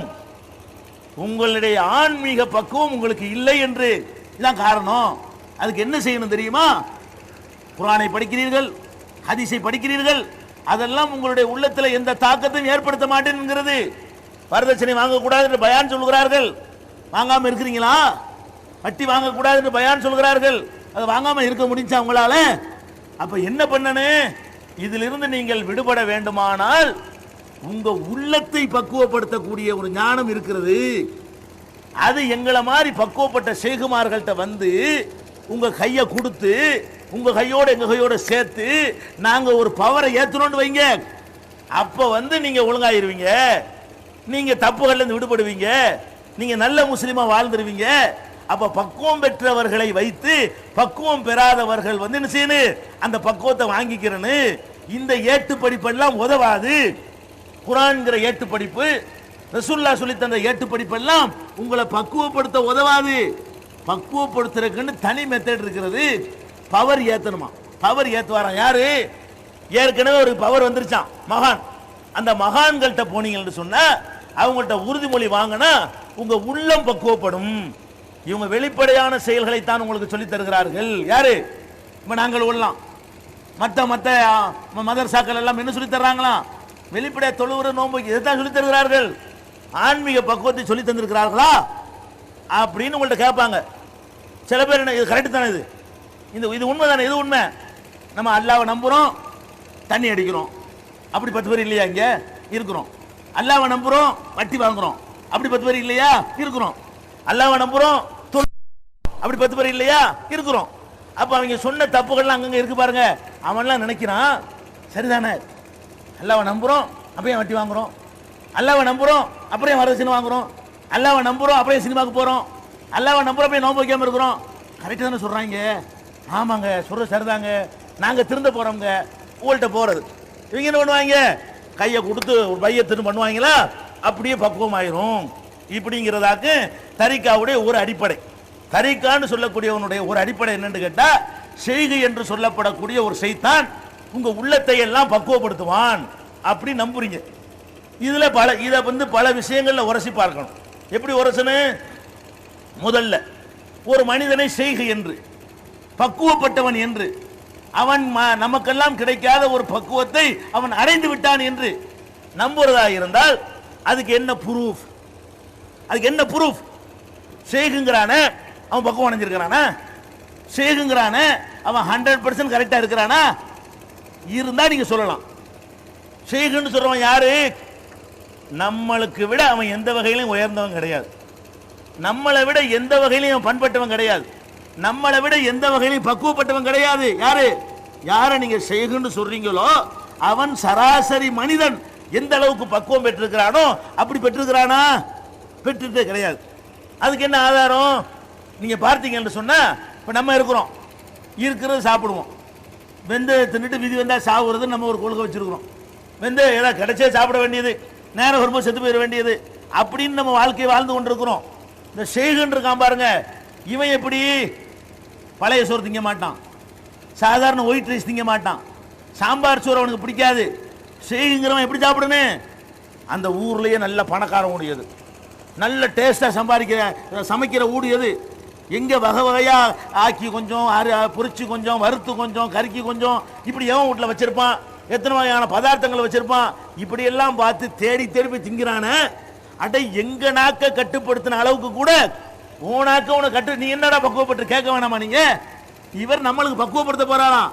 அடை நீ அலையிற நாக்குக்கு, நீ அலையிற எங்க நாக்கை விட ஓ நாக்கு ரொம்ப தேடுத, எங்களை விட நல்லா திங்கிறிய மேயிறிய அப்படின்னு சிந்தித்து பார்த்தீர்களே. ஆனால் முதல்ல நீ எங்கள்கிட்ட பையத்து வாங்கடா, எங்களை மாதிரி வாழ்க்கையை நீ கத்துக்க. நாங்க பழைய சோறு தின்னுட்டு படுக்கிறோம்ல, அப்படி படுத்து காட்டு, நீ பக்குவம் பெற்று நாங்க ஒத்துக்கிறோம். பழைய சட்டையை போட்டுக்கிட்டு ஒரு சட்டைக்கு மறு சட்டை இல்லைன்னு வாழ்றமே, அப்படி வாழ்ந்து காட்டுறா. நீ பக்குவம் பெற்று அடிச்சுக்கிறோம், நாங்க ஒத்துக்கிறோம். உனக்கு வெள்ளையில ஒரு அழுக்குப்படக்கூடாது, ஒரு வேர்வை படக்கூடாது, அப்படி நீட்னஸா நீ இருக்க விரும்புற. ஒரு மூட்டை தூக்குவியா, ஒருத்தனுக்கு உதவி செய்வியா, ஒரு சாக்கடையில் உளுந்து கிடக்கிற ஒருத்தனை கை தூக்கி விடுவியா? நீங்க செய்வீங்க. செய்கு செய்வானா? போய்கிட்டே இருக்கிறீங்க. சாக்கடையில் செய்கும் வர்றாரு, நீங்களும் முறியது போய்கிட்டு இருக்கிறீங்க. ஒருத்தன் சாக்கடையில் உளுந்து விட்டான், நீங்க என்ன பண்ணுவீங்க? ஐயோ பையன் விழுந்துட்டான்னு கையை விட்டு தூக்கி ஆளை பண்ணுவீங்க. செய்கு என்ன பண்ணுவாரு? போய்கிட்டே இருப்பாரு. ஏன் அவனெல்லாம் தொடலாமா? இவர் யாரு அவன் யாரு? அடே பாவி, நீ பக்குவப்பட்ட ஆளாடா. ஒரு மனுஷன் சாக்கடையில் விழுந்திருக்கிறான், அவனை போய் கை கொடுத்து தூக்கணும்னு நினைச்சியா? நீ என்னடா செய்கு என்று கேட்டோமா? அதே மாதிரி படுத்து தூங்குறோம். இங்க மலையில உட்கார்ந்து இருக்கிறீங்க, புற்ற மலை உங்க தலையில. ஏன் இதெல்லாம் பக்குவப்பட்டிருக்கிறீங்க, சகிச்சுக்கிட்டு இருக்கிறீங்க. நம்ம ஒரு நல்ல விஷயத்தை ஏற்றுக்கொண்டு இருக்கிறோம், அதுக்காக இதை சகிச்சுக்கிடுவோம், கொஞ்சம் கஷ்டமா இருந்தாலும் பரவாயில்லை இப்படின்னு பக்குவப்பட்டிருக்கிறீங்க. குற்றமலையில் படுத்து தூங்குறவன்லாம் இருக்கிறான், வீடு இல்லாம பிளாட்பாரத்தில் படுத்து தூங்குற மக்கள் கோடானு கோடி மக்கள் இருக்கிறாங்க. ஒரு குடிசையிலேயே கொண்ட குடிசை இல்லாம இருக்கிறவன் இருக்கிறான், குடிசைக்குள்ளே 4 குடும்பம் வசிக்கிறவன்லாம் இருக்கிறான். இந்த சேகுமார்களை எந்த சைத்தானையாவது ஒரு குடிசையில தங்க வைக்க இயலுமா? இந்த இடத்துல பாயை போட்டு கொடுத்து அவன் தூங்குவான். அவன் செய்க கூட்டிட்டு வா, உங்களுக்குள்ள ஒரு பாயை போடுவோம், அவன் மட்டும் தூங்கிட்டு பார்ப்போம். செய்க நான் ஒத்துக்கிறேன். அவனுக்கு தூக்கம் வராது. ஏன்? 1.5 முழத்து குஷன் இருக்கணும், ஏசி இருக்கணும், பலவிதமான ஏற்பாடுகள்லாம் இருக்கணும், அத்தனை ஒரு பக்கம் வீசணும். அந்த மாதிரி பணக்காரன் உடையது அந்த வீட்டு தான் தேடி போய் செய்க தங்குவாரு. இவனெல்லாம் செய்கா, இவனெல்லாம் உங்களை பக்குவப்படுத்த போறாங்களா? அடே உன் மேனிய, உன் தோளுடைய சுகத்தை உனக்கு கட்டுப்படுத்த இயலல, உன் நாக்குடைய நரம்பை உனக்கு கட்டுப்படுத்த இயலல. நீங்க எல்லாம் என்னடா எங்களை கட்டுப்படுத்த வந்துட்டீங்கன்னு கேட்டீங்களா? அப்ப மனுஷன் ஒரு மனுஷன் இன்னொரு மனுஷனை பக்குவப்படுத்துவான் என்பது 2வது டாபிக். அவன் பக்குவப்பட்டிருக்கான் என்பதற்கு என்ன ஆதாரம் கேட்டா சொல்லுவீங்க. என்ன பக்குவப்பட்டிருக்கான்? நீங்க எல்லாம் சட்டை போட்டீங்கன்னா அவன் ஜிப்பா போடுவான். பக்குவத்துக்கு என்ன ஆதாரம் வச்சுக்கிறீங்க? 1/2 மீட்டர் துணி தான் ஆதாரம், வித்தியாசம். நமக்கு 2.5 மீட்டர்னா 3 மீட்டர், இவ்வளவுதானங்க. நீ மகான்கிறீங்களே, செய்குங்கிறீங்களே, அவனுக்கு உங்களுக்கு என்ன வித்தியாசம்? உங்களை மாதிரி தான் சோறு திங்கிறான், உங்களை விட நல்லா திங்கிறான், உங்களை மாதிரி தான் ட்ரெஸ் போடுறான், உங்களை நல்லா போடுறான், உங்களை மாதிரி தான் தூங்குறான். அப்ப எல்லா வகையிலையும் உன்னைய மாதிரி இருக்கிறான், உன்னை விட மட்டமா இருக்கிறான், உன்னை மாதிரி இருக்கிறான், இல்லைன்னா உன்னை விட மட்டமா இருக்கிறான். அப்புறம் என்ன செய்கு? என்ன செய்கு? ஜிப்பா இருக்குல்ல, 1/2 மீட்டர் கூட இருக்குல்ல. அடே 1/2 மீட்டர் கூட இருக்கிறதுங்கிறத தவிர அவன்கிட்ட என்னத்தை பார்த்த சொல்லு. பக்குவப்படுத்துற செய்கன்னு சொல்றிய, அவங்கிட்ட நீ பார்த்தது என்ன? என்னத்துல பார்த்துட்டீங்க? அதே மூஞ்சி, அதே உடம்பு, அதே மாதிரி பலவீனம், அதே மாதிரி எல்லாம் இருக்கிறது. ஸ்பெஷலா அவன்கிட்ட என்ன கண்ட? ஒரு தலப்பாவை கண்டிருப்ப, 1/2 மீட்டர் துணி கீழே, தலையில ஒரு 7 முழ துணி. இந்த 7 முழ துணியை வாங்கினா மகானா? இது எவன் ஆகிடலாம் மகானா? இதுக்கு என்ன இவன்ட்டே பையத்து வாங்கன்னு? ஒரு ஜவுளி கடைக்கு போனா முடிஞ்சு போச்சு கதை. இந்த மகான் ஆகுறதுக்கு முறிதா வாங்கணும்? 7 மீட்டர் துணியை வாங்கி தலையில சுத்துனா மகானா? ஒரு தலப்பா கட்டி இருக்கிறான், 1/2 மீட்டர் துணி அதிகமா போட்டிருக்கிறான். இவன் என்னடா பக்குவப்பட்டான்? இன்னைக்கு சிந்திச்சு பார்க்க மாட்டீங்களா? என்ன பக்குவப்பட்டுட்டான்? உன்னிடத்தில் இல்லாத என்ன அவங்கிட்ட இருக்கிறது சொல்லு பாப்போம். நப்ச ஜெயிச்சுட்டானா? ஆசாபா ஜெயிச்சுட்டானா? இன்னும் சொல்ல போனா இவனை கொன்ற லீலைகள் இருக்க, சுப்ஹானல்லாஹ், அந்த விஷயம் தான் ஒருத்தனை உரசி பார்க்கிறது. இவங்க சொல்றான பக்குவப்பட்டு பொம்புளை விஷயத்துல தேரணும் ஒருத்தன், அவன் தான் பக்குவப்பட்டிருக்கான்னு அர்த்தம். ஒரு பெண்ணோட தனித்து ஒருத்தன் இருந்தால் 3வது ஷைத்தான். இதுல யாருக்கு விதிவிலக்கு இல்லை மார்க்கத்தில். ஆனானப்பட்ட யூசுப் நபி ஒழுக்கத்தின் சிகரம், அவர் அந்த அம்மா கவுத்த பாக்குது. அல்லாஹ் சொல்லி காட்டுகிறான், வலக்கத் ஹம்மத் பிஹி வ ஹம்ம பிஹா, அவளும் அவரை நாடி விட்டார், அவரும் அவளை நாடி விட்டார். யூசுப் நபியே சரணம் அடைஞ்சிட்டார். எப்படி? பொம்பளை கையை பிடிச்சி இழுக்கும் பொழுது, தனிமையை இருக்கும் பொழுது, யாருமே இல்லைங்கும் பொழுது, அந்த பொம்பளை தன் மீது அதிகாரம் செலுத்துகிற எஜமானியா இருக்கும் பொழுது என்னவாகுது? அப்படியே ஒரு மாதிரி, அவருக்கு ஒரு மாதிரி ஆகுது. அல்லாஹ் சொல்லி காட்டுறான், லவ்லா அர்ரா புர்ஹான ரப்பிஹி, ரப்புடைய அத்தாட்சியை மட்டும் பார்க்கல அவர் அவுட் ஆயிருப்பாருங்க.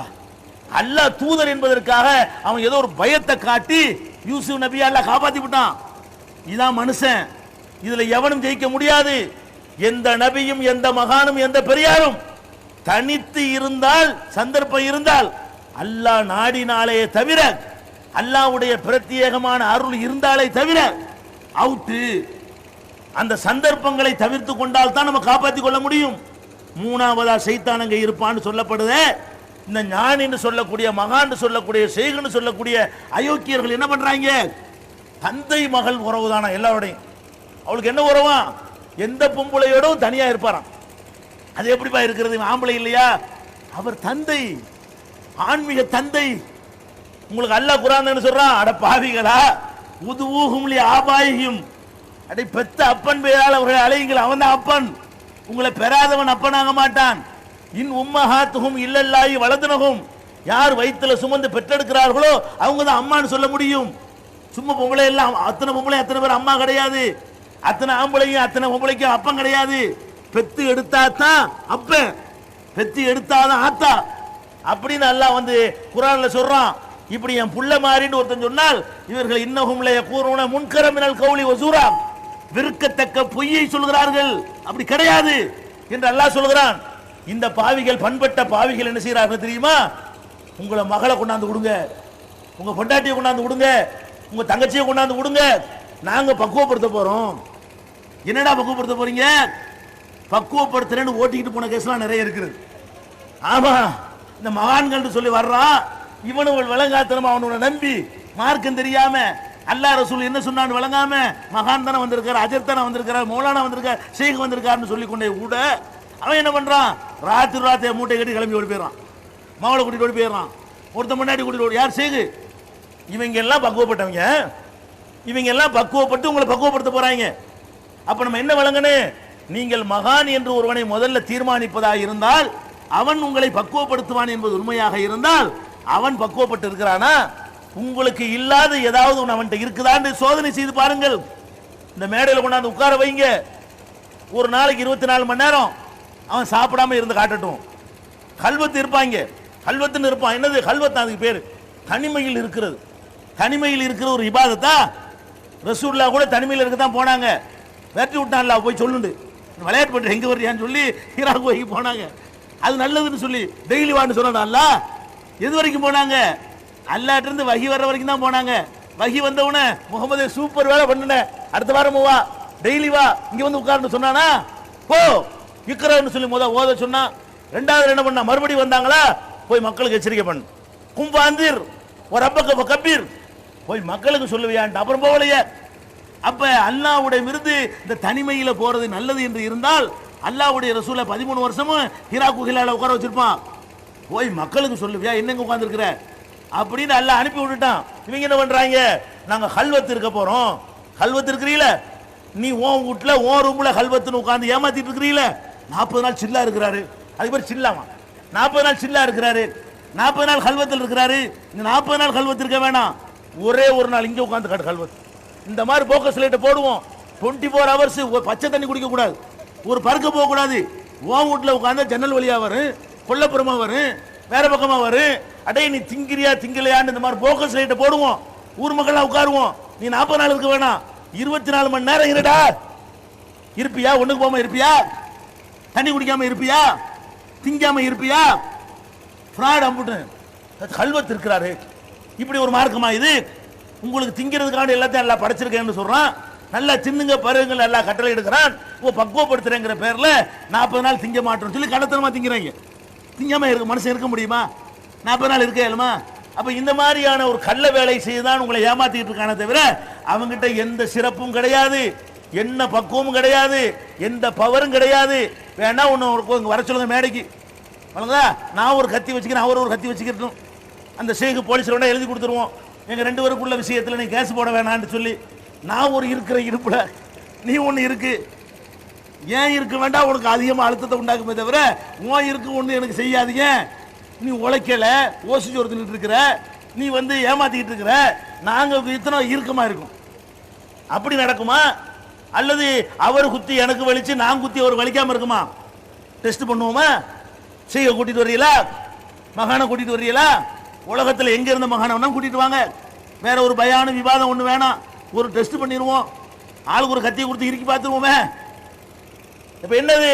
பொய், அம்பட்டும் பொய், ஒன்றும் கிடையாது. அவன்கிட்ட ஏமாத்த தோற்றத்தை வச்சுக்கிட்டு பிற சமுதாய மக்களை இப்படி சாமியார்கள் ஏமாத்தி இப்ப கொலை குற்றம் வரைக்கும் மாட்டிட்டு முடிக்கிறாங்களோ அந்த மாதிரி படுபாவிகள் இஸ்லாத்துக்குள்ள நுழைகிறாங்க. அவனுக்கு பேர் தான் ஷேகு, அவங்க உண்டாக்குன வழிமுறைக்கு பேர் தான் தரிகா. இவனை எப்படி நீ நம்புற? உன்கிட்ட பிச்சை எடுத்து திங்கக்கூடிய ஒருத்தன், உன்கிட்ட கையேந்தக்கூடிய ஒருத்தன் உனக்கு என்ன செய்வான் நீ நம்புற அவனை பத்தி? அப்ப இப்படி ஒரு வழிமுறை நாங்க பார்க்கிறோம். ஃபர்ஸ்ட் வந்து அவன் மகான் என்று சொல்வதற்கு எந்த அதிகாரமும் இல்லை, எந்த ஆதாரமும் இல்லை. நம்மளை விட எந்த சிறப்பு தகுதியும் அவனிடத்துல இல்ல. First matter. ரெண்டாவது மேட்ரு, பக்குவமே பட்டு இருக்கட்டுமே. பக்குவப்பட்டவன்னு வச்சுக்கிறோமே, ஒருத்தன் பக்குவப்பட்டா இன்னொருத்தனை பக்குவப்படுத்த இயலுமா? அப்படின்னு அல்லாஹ்வுடைய ரசூல் பக்குவப்படுத்திருப்பாங்களே. அல்லாஹ்வுடைய ரசூல் அவங்க மீது ரொம்ப பிரியம் வச்சிருந்த அபூ தாலிப் போய் சொன்னாங்க, பெரிய வாப்பாக்கு மார்க்கத்தை சொன்னாங்க. அவர் எவ்வளவு சப்போர்ட் பண்ணார், எவ்வளவு உதவி செய்தார், பிரச்சாரத்திற்கு பக்கபலமா இருந்தார். நபிகள் நாயகத்தின் மீது ஒருத்தன் கை வைக்க கூடாது என்பதில் ரொம்பவும் அவர் பலவிதமான உதவிகள் செய்தார். அந்த அபூ தாலிபுடைய மரண வேளையில் ரசூல் ஸல்லல்லாஹு அலைஹி வஸல்லம் போய் என்ன பண்றாங்க, பெரிய தந்தையே இந்த ஒரு கலிமாவை மட்டும் சொல்லி விடுங்கள், வணக்கத்துக்குரியவன் அல்லாஹ்வை தவிர யாரும் இல்லை என்ற கொள்கையை முழங்கி விடுங்கள், ஏற்றுக்கொள்ளுங்கள், உங்களுக்காக வேண்டி அல்லாஹ்விடத்திலே நான் பரிந்துரை பேசுகிறேன் என்று சொன்னார்களே. அப்ப ஒரு மனிதர் ஒரு மனிதரை பக்குவப்படுத்த முடியும் என்று இருந்தால் அந்த பக்குவப்பட்ட மகான் பெருமானார் ஸல்லல்லாஹு அலைஹி வஸல்லம் அவர்கள் அந்த பக்குவத்தை ஏன் அபூ தாலிபுக்கு ஏத்த முடியல? பக்கத்தில் அபூஜஹல் உட்கார்ந்து இருக்கிறான், அவன் மாற்றி சொல்றான், அபூ தாலிபே உங்க வாப்பா மார்க்கத்தை மறந்துடாதே, உங்க அத்தா மார்க்கத்தை மறந்துடாதே, நம்ம முன்னோர் மார்க்கத்தை மறந்துடாதே, இந்த ஆள் சொல்ல கேட்காதே. அந்த பக்கம் அவன் சொல்றான், இந்த பக்கம் ரசூல் சொல்றாங்க. மனிதர்கள் மனிதரை பக்குவப்படுத்த முடியும் என்றால் எது ஏறணும், எது ஏறணும்னு இந்த ஒரு பேப்பர் எழுதி தந்திருக்காரு. எங்க ஊர் துராபு தைக்காவில் இருக்கிற மகானுக்கு 8 வருடமாக முட்டுக்கால் வலி குணமாகவில்லை அப்படிங்கிற கேஸெல்லாம் இருக்கிறது, வணங்குதா? அப்படிலாம் இருக்கு. அப்ப என்னது, ஒரு மனுஷர் ஒரு மனுஷரை பக்குவப்படுத்த முடியும்னு கேட்டா பக்குவம் பெற்றவர்களில் ரசூலுல்லாஹ்வுக்கு மேல யாராவது இருக்காங்களா? அல்லாஹ்வுடைய தூதர் வந்து பெரிய வாப்பாக்கு சொல்றாங்க, அது ஏறல. அபூஜஹல் சொன்னது ஏறுது. என்ன விளங்குது? எந்த மனுஷனும் எந்த மனுஷன் உள்ளத்திலையும் ஆதிக்கம் செலுத்த இயலாது. இதுக்காக ரசூல் ஸல்லல்லாஹு அலைஹி வஸல்லம் கவலைப்படுறாங்க. எப்படி கவலைப்படுறாங்க? ஆஹா, யார் யாருக்கோ சொல்றோம், எந்தெந்த ஊர்ல இருந்துலாம் வந்து மார்க்கத்தை கேட்கறாங்க, மதீனாவுல இருந்து வர்றாங்க, தாயிஃப்ல இருந்து வர்றாங்க, பல நாடுகள்ல இருந்து வர்றாங்க, ஆனால் நம்ம பெரிய வாப்பா வர மாட்டேங்கிறாரு, இப்படி போயிட்டாரு, கடைசியா மண்டையை போட்டாருன்னு சொல்லி கவலைப்படுறாங்க. அல்லாஹ் கண்டிக்கிறான், இன்னக்கலா தஹதி மன் அஹபப்த வலாக்கின் அல்லாஹ் யஹதி மன் யஷா. முஹம்மதே, நீ விரும்பின ஆளை எல்லாம் நேர்வழி காட்ட ஒன்னால முடியாது, உன் கையில் இருக்காது. நான் யாருக்கு நாருன்னு அவருக்கு நேர்வழி காட்டுவேன். அப்ப என்ன விளங்குது? கல்பை பக்குவப்படுத்துறது என்ற வேலை மனுஷன் கையில் இல்லை. இதான் விஷயம். அதனாலதான் நூஹ் நபிக்கு அவர் பொண்டாட்டியை பக்குவப்படுத்த முடியவில்லை, நூஹ் நபிக்கு அவருடைய மகனை பக்குவப்படுத்த முடியவில்லை, அவன் அழிஞ்சு போயிட்டான். இப்ராஹிம் நபிக்கு வாப்பாவை பக்குவப்படுத்த முடியவில்லை. பெத்த வாப்பா மேல பிள்ளைக்கு இருக்கிற அக்கறை விட இந்த கல்ல சேக்குமார்களுக்கு உங்க மேல அக்கறை இருக்குமா? அடே, பெத்த பிள்ளை மேல ஒரு தகப்பனுக்கு இருக்கிற அக்கறையை விட இந்த கல்ல சேக்குமார்களுக்கு உங்க மேல அக்கறை இருக்குமா? எவ்வளவு அக்கறையோட நூஹ் நபி சொல்லி இருப்பார், எவ்வளவு அக்கறையோட இப்ராஹிம் நபி வாப்பாக்கு சொல்லி இருப்பார், எவ்வளவு அக்கறையோட நூஹ் நபி லூத் நபி பொண்டாட்டிமாருக்கு சொல்லி இருப்பாங்க. கேட்கலையே.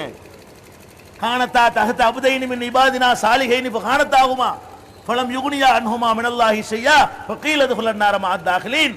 நூஹுடைய மனைவி லூத்துடைய மனைவி ரெண்டு பொம்பளைகளும் நல்ல அடியாருக்கு மனைவியாய் இருந்தும் துரோகம் செய்தார்கள், கோங்கடி நரகத்துக்கு என்று சொல்லப்பட்டு விட்டதுங்கிறான் அல்லாஹ். நரகவாசிகள் என்று ஜட்ஜ்மெண்ட் பண்ணிட்டேங்கிறான். என்ன விளங்குது? பொண்டாட்டிய கூட நபிமார்களால் பக்குவப்படுத்த முடியாது என்று இருக்கும் பொழுது, நான் கூட இந்த மாவட்டத்தில் ஒரு ஷேக் வீட்டில் கேள்விப்பட்டேன். ஊரையெல்லாம் பக்குவப்படுத்த வந்த அந்த ஷேக் அவர் பொண்டாட்டி டிரைவரை ஓடி போயிட்டான். அடே, ஓம் பொண்டாட்டி உனக்கு பக்குவப்படுத்த ஏந்துச்சா? எங்க நடக்குது இந்த சம்பவம்? ஷேக் வீட்டில் நடக்கிறது. யார் உங்களை பக்குவப்படுத்த போறாரோ, உங்களை நல்வழிக்கு திருப்ப போறாரோ, உங்களுடைய தீமைகள் எல்லாம் உங்கள்கிட்ட இருந்து களைய போறாரோ, உன் பொண்டாட்டியை செய்ய ஏந்துச்சா? உன் பொண்டாட்டி உள்ளத்துல தக்குவாவை போட ஏந்துச்சா? உன் பொண்டாட்டி புருஷனுக்கு செய்யற கடமையை உணர்ந்து வாழும்படி உன்னால் நடக்க செய்ய முடிஞ்சா? காட்டுறான், கண்ணுக்கு முன்னாடி எல்லாம் காட்டுறான். நம்ம விளக்க பிடிச்சிட்டு கிணத்துல விழுந்து கொண்டிருக்கிறோம். கண்ணுக்கு முன்னாடி காட்டுறான். இதுக்கு மேல என்ன ஆதாரம் தேடுகிறீர்கள்? குர்ஆன் உங்களுக்கு தெரிய வேணாம், ஹதீஸ் தெரிய வேணாம், இதுவுமா தெரியல? உங்க ஊர்ல நடந்து உங்களுக்கு தெரியலையா? உங்க மாவட்டத்தில் உங்களுக்கு தெரியலையா? உங்க தெருவில் நடந்து நாரி போனது உங்களுக்கு தெரியலையா? என்ன விளங்குறோம்? எப்படி ஒரு மனுஷனை எப்படா பக்குவப்படுத்த முடியும்? கல்பு அல்லாஹ்வுடைய கையில் இருக்கு. கல்புல் இன்சான் பைன இஸ்பாயினி மின் அசாபி ரஹ்மான். இன்சானுடைய கல்பு ரஹ்மானுடைய ரெண்டு விரல்களுக்கு மத்தியில் இருக்கிறது. கல்லிபா கைபயசா, விரும்பியவாறு அவன் புரட்டுவான். கல்பு, மனுஷனுடைய கல்பு பூரா ரஹ்மான் வச்சுக்கிறான் கையில. இப்படி அப்படி பிரட்டி விட்டுருவான், அப்படின்னா இப்படி பிரட்டி விட்டுருவான். நபிகள் நாயகம் ஸல்லல்லாஹு அலைஹி வஸல்லம் அவர்கள் அதற்காகத்தான் அடிக்கடி சத்தியம் செய்யும் பொழுது, அல்லாஹ்வின் பெயரால் சத்தியம் செய்யும் பொழுது அல்லாஹ்வுக்கு ஒரு சிவத்தை சொல்லி சத்தியம் செய்வார்கள். லா வ முகல்லிபில் குலூப், உள்ளங்களை புரட்டக்கூடியவன் மீது சத்தியமாக. ஒரு செய்தியை பேசும் பொழுது நான் சொல்றது உண்மைதான், நான் சொல்றது தப்பு தான், நான் இதை செய்வேன், நான் இதை செய்ய மாட்டேன் என்று ரசூல் ஸல்லல்லாஹு அலைஹி வஸல்லம் அவர்கள் அல்லாஹ் பேர்ல சத்தியம் செஞ்சா எப்படி செய்வாங்களா? அதிகமா வ முகல்லிபில் குலூப், உள்ளங்களை புரட்டான அவன் மீது சத்தியமாக. என்ன அர்த்தம்? யா அல்லாஹ், நீ தான் உள்ளங்களை புரட்டக்கூடிய ஆளு. யா முகல்லிபல் குலூப், ரசூலுல்லாஹ் ஓதுன துவா. கல்புகளை புரட்டக்கூடியவனே, சப்பித் கல்பி அலா தீனிக்க, உன்னுடைய தீனில் என்னுடைய உள்ளத்தை உறுதியாக்கி வை. அப்ப கல்பு யார் கையில? அல்லாஹ்வுடைய கையில. ரசூல் ஸல்லல்லாஹு அலைஹி வஸல்லம் அவர்களை பற்றி அல்லாஹ் சொல்லி காட்டுகிறான். வலவுலா அன் தப்பத்னாக லகத் கித்த தர்கன இலைஹும் ஷையன் கலீலா. முஹம்மதே, உன்னைய நான் உறுதிப்படுத்தி இருக்காவிட்டால் நீனே தடமாறி இருப்பேங்கிறான் அல்லாஹ். ரசூலுல்லாஹ்வுடைய உள்ளமே ரசூலுல்லாஹ் கையில இல்லையா? அல்லாஹ் சொல்றான், முஹம்மதே, உங்க உள்ள உங்க கையில இல்ல, நான் புடிச்சு நிப்பாட்டி வச்சிருக்கிறேனாக்கு, நான் நிலைப்படுத்தி இருக்காவிட்டால் லகத் கித்த தர்கன இலைஹும் ஷையன் கலீலா, அவங்க பக்கம் கொஞ்சம் சாஞ்சி இருப்பீங்க, கொஞ்சம் வளைஞ்சு கொடுத்திருப்பீங்க, நான் புடிச்சு நிப்பாட்டி வச்சிருக்கிறேங்கிற அல்லாஹ். அப்ப நபிகள் நாயகம் ஸல்லல்லாஹு அலைஹி வஸல்லம் அவர்கள் தம்முடைய உள்ளத்தை பக்குவப்படுத்துகிற அதிகாரத்தையாவது பெற்றிருந்தார்களா என்றால் அதையும் கொடுக்கலன்னு அல்லாஹ் சொல்றான். நீங்க என்ன பண்றீங்க? இந்த ஷேக் என்ற பெயரில் உலா வருகிற சைத்தான்கள் நம்மை பக்குவப்படுத்துவார்கள், நம்முடைய உள்ளங்களை பண்படுத்துவார்கள், நம்மளை நல்லவர்களாக மாற்றுவார்கள் என்று நம்புகிறீர்களே, இது இஸ்லாமா? இதான் தீனா? இது ரசூலுல்லாஹ் கொண்டு வந்த மார்க்கமா இருக்குமா? இது நபி வழியா இருக்க முடியுமா? இதை சிந்தித்து பார்க்க வேண்டும். அடுத்து என்ன பண்ணுவாங்க? பக்குவப்படுத்த இயலாது. நல்லா விளங்கிக்கிறங்க. நான் கேட்கிறேன், அடை பக்குவப்படுத்த நீங்களை ஏமாத்திரிய பாவி, நீ போய் அத்துவானியை கொஞ்சம் பக்குவப்படுத்தி மாத்தி விடுவேண்டா? அடே, பக்குவப்படுத்துறேன்னு எங்களை மாதிரி ஏழை பாலையில ஏமாத்தி பண்றிய. ஒரு ராமகோபாலனை பக்குவப்படுத்தி கொடுங்க விடு, நாடு நல்லா இருக்கு. ஒரு அத்துவானியை பக்குவப்படுத்து, ஒரு வாஜ்பாயை கொஞ்சம் பக்குவப்படுத்தி விடு, ஒரு அசோக் சிங்கால பக்குவப்படுத்து, ஒரு டால்மியாவை பக்குவப்படுத்தி விடு, ஒரு தொக்காடியாவை பக்குவப்படுத்தி. ஆட்களை பாருங்களேன் எப்படி இப்படி வாங்கி தெரியுமா? கொஞ்சம் தொழுகை நோம்புன்னு இபாதத்தில் உள்ளவன் இருப்பான், அவங்ககிட்ட போவாங்க. யாரு? இந்த ஷேகுங்கிற பேரில் உள்ள சைத்தானுகளும் அவங்க ஏஜென்ட்டுகளும் என்ன செய்வாங்க? போவாங்க. எப்படி வருவாங்க? நீங்க தொழுவுறீங்களா? ஆமா. எத்தனை வருஷமா தொழுவுறீங்க? அது தொழுவுற 10 வருஷமா? 15 வருஷமா தொழுவுறேன், 20 வருஷமா தொழுவுறேன். 20 வருஷமா தொழுவுறியல, தொழுவும் போது கடை கணக்கு பார்க்காம தொழுதியலா? தக்பீர் கட்டணும்னு உலக நினைப்பெல்லாம் இல்லாம தொழுது இருக்கிறீங்களா அப்படின்னு கேட்பாரு. யாராவது தொழுதுருப்போமா? அங்க தக்பீர் கட்டினவனா என்ன வரு, அவன் இவ்வளவு தரணும், அவன் இவ்வளவு தரணும், அந்த கடையில் இதை வச்சுட்டு வந்துட்டோம், இந்த கடையில் இதை வச்சுட்டு வந்துட்டோம், வீட்டில் கறி ஆக்குனாங்களே, கொண்டாடி வச்சிருப்பாளா, தின்றுப்பாளா, எல்லாம் இப்போ வரும், எல்லாம் இப்போ ஒரு அல்லாஹ் அக்பர்னோட அம்பிட்டு வந்துடும். அப்ப நம்மகிட்ட வந்து கேட்பான், எப்படி கேட்பான்? பாத்தீங்களா இது தொழுகையா? இது ஏத்துக்குவானா? அல்ல தூக்கி மூஞ்சல வீச மாட்டானா? ஏன் முடியவில்லை? நீங்கள் ஏற்று படிப்பை படிக்கிறீர்கள், எங்கள்கிட்ட பையத்து வாங்கினீங்கன்னா அப்படி பவரை ஏத்தணும்னு சொன்னா அப்படி தொழுகையில இறைவனை காண்பீர்கள், அப்படி லயித்து விடுவீர்கள், அப்படி ஒன்றி விடுவீர்கள், இறைவனோடு அப்படி இரண்டரை கலந்து ரெண்டும் உண்ணாகி விடுவீர்கள். இது சொல்லுவானா? பாதி உண்மையில் இருக்குது, பாதி தான் பொய். என்ன பாதி உண்மை? எல்லாம் இப்போ ஒரு அல்லாஹ் அக்பர்னோட அம்பிட்டு வந்துடும். அப்ப நம்மகிட்ட வந்து கேட்பான், எப்படி கேட்பான்? பாத்தீங்களா இது தொழுகையா? இது ஏத்துக்குவானா? அல்ல தூக்கி மூஞ்சல வீச மாட்டானா? ஏன் முடியவில்லை? நீங்கள் ஏற்று படிப்பை படிக்கிறீர்கள், எங்கள்கிட்ட பையத்து வாங்கினீங்கன்னா அப்படி பவரை ஏத்தணும்னு சொன்னா அப்படி தொழுகையில இறைவனை காண்பீர்கள், அப்படி லயித்து விடுவீர்கள், அப்படி ஒன்றி விடுவீர்கள், இறைவனோடு அப்படி இரண்டரை கலந்து ரெண்டும் உண்ணாகி விடுவீர்கள். இது சொல்லுவானா? பாதி உண்மையில் இருக்குது, பாதி தான் பொய். என்ன பாதி உண்மை? இந்த மாதிரி நம்ம தொழுவுறது உண்மை. தொழுதுட்டு உலக யாகம்லாம் வர்றது இப்படி ஒரு ஆளு விதிகளுக்கு காட்டையலுமா? எந்த ஆள்கிட்ட போய் கேட்டாலும் உண்மை சொல்ற ஆளா இருந்தால் அப்படித்தான். பொய் வேண்டா சொல்லலாம், நமக்கெல்லாம் அப்படி வராது, அது பொய் வேண்டா சொல்லலாம். உண்மை என்ன? அப்படி வராத ஒரு தொழுகையாளியும் கிடையாது. தக்பீர் கட்டின உடனே உலகத்து சிந்தனை வராத ஒருத்தனும் கிடையாது. இதை சொன்னோன்னு உங்களுக்கு என்ன வரும்? ஆமா, நம்ம 10 வருஷமா தொழுகிறோம். என்ன தொழுகிறோம்? தக்பீரை கட்டிட்டு என்னமோ நினைக்கிறோம், ருக்குல இருந்து என்னமோ நினைக்கிறோம், சைதால இருந்துகிட்டு என்னமோ நினைக்கிறோம், பலவிதமான கெட்ட எண்ணங்கள்லாம் கூட நினைக்கிறோம். ஆமா, இது ஒரு தொழுகையா? இது தேவையா அல்லாவுக்கு? தூக்கி மூஞ்சில இருந்தா என்ன செய்யறது? சரிதாங்க. அதை தேடின நீங்க அதுக்கு இப்படி ஒரு வழி இருக்கான்னு தேடுற மறந்துட்டீங்க. சரி, இவங்க சொல்ற மாதிரி இப்படி எல்லாம் பக்குவப்படுத்துறேன்னு உண்மைன்னு வச்சுக்கிறீங்க. நபிகள் நாயகம் ஸல்லல்லாஹு அலைஹி வஸல்லம் வாழ்க்கையை நீங்க புரட்டி பார்த்தீங்கன்னா இவங்க சொல்ற மாதிரி நீங்க தொழுவல. சரி, இவன் பக்குவம் பெற்றுங்கிறான்ல, இவனை விட்டுருங்க. இவனை விட எவனை விட எல்லா செய்குமார்களை விட உண்மையில பக்குவப்பட்ட ஆறு யாரு? அல்லாஹ்வுடைய தூதர். இவங்க சொல்ற மாதிரி ஒரு தொழுகை இருந்தா இத முதல்ல யார் தொழுதிருக்கணும்? அல்லாஹ்வுடைய தூதர் தொழுதிருக்கணுமா இல்லையா? ரசூல் ஸல்லல்லாஹு அலைஹி வஸல்லம் தொழுதிருக்கிறார்கள். தொழுகும் பொழுது நீங்க என்னவெல்லாம் நினைக்கிறீங்களோ அதெல்லாம் அவங்களுக்கு வந்திருக்குது. ஒரு நாள் என்ன செய்யறாங்க? ஒரு ஆள் வந்து ட்ரெஸ்ஸை கொடுத்து விடுறாரு, ட்ரெஸ்ஸை போட்டு தொழுகிறாங்க. அந்த ட்ரெஸ்ஸில் என்ன இருக்குன்னு கேட்டா வண்ண வேலைப்பாடுகள் செய்யப்பட்டிருக்கிறது. அந்த வேலைப்பாடுகள் செய்யப்பட்ட ட்ரெஸ்ஸை போட்டுக்கிட்டு தொழுகிறாங்க. தொழுது முடிச்ச உடனே வேகமா பிச்சுக்கு வெறுப்போட கலட்டுவோம்ல, பிடிக்காத மாதிரி அந்த வேகமா அந்த சட்டையை கலட்டி இதை கொண்டு போய் இந்த அபூ ஜஹம்ங்கிற ஆள்கிட்ட கொடுத்துவிட்டு அவர் வேற ஒரு சட்டை வச்சிருப்பாரு, அதை வாங்கிட்டு வாங்க அப்படிங்கிறாங்க ரசூல் ஸல்லல்லாஹு அலைஹி வஸல்லம். ஏன்னு கேட்டா காரணம் சொல்றாங்க. ஏனென்றால் இந்த வண்ண வேலைப்பாடுகள் தொழும் போது என் கவனத்தை மாற்றிவிட்டன. அல்லாஹ்வுடைய தூதர் தொழுகிறாங்க, தொழும் போது எது மாத்துது? இந்த ட்ரெஸ்ல உள்ள மாதிரி இருக்க அப்படி இப்படி போகுது கவனம். அல்லாஹ்வை நினைக்கிறதுக்கு பதிலாக எங்க நினைப்பு போகுது? இந்த ட்ரெஸ் வந்து யாரை கவுத்தி இருக்குது? அல்லாஹ்வுடைய ரசூலை கவுத்தி பிடிச்சி கலட்டி கொடுத்துட்டு வேற வாங்கிட்டு வா அப்படிங்கிறாங்க.